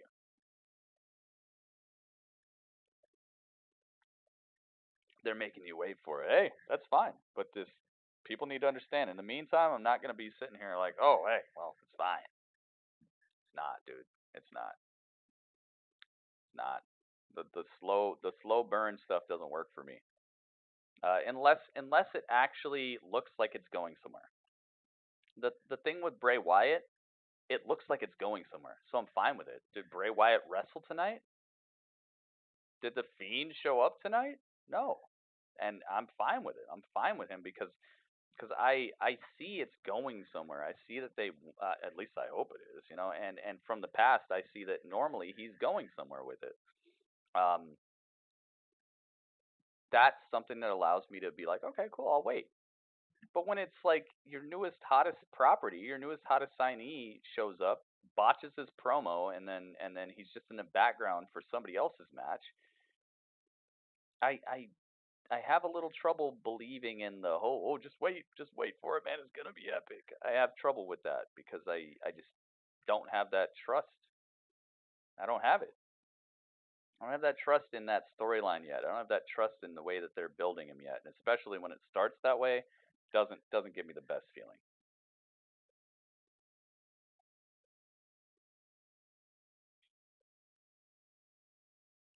Raw is like a yeah, exactly. That's what I was saying. Raw is very very soap opera esque. I feel like it's the more soap opera esque of the between Raw and SmackDown.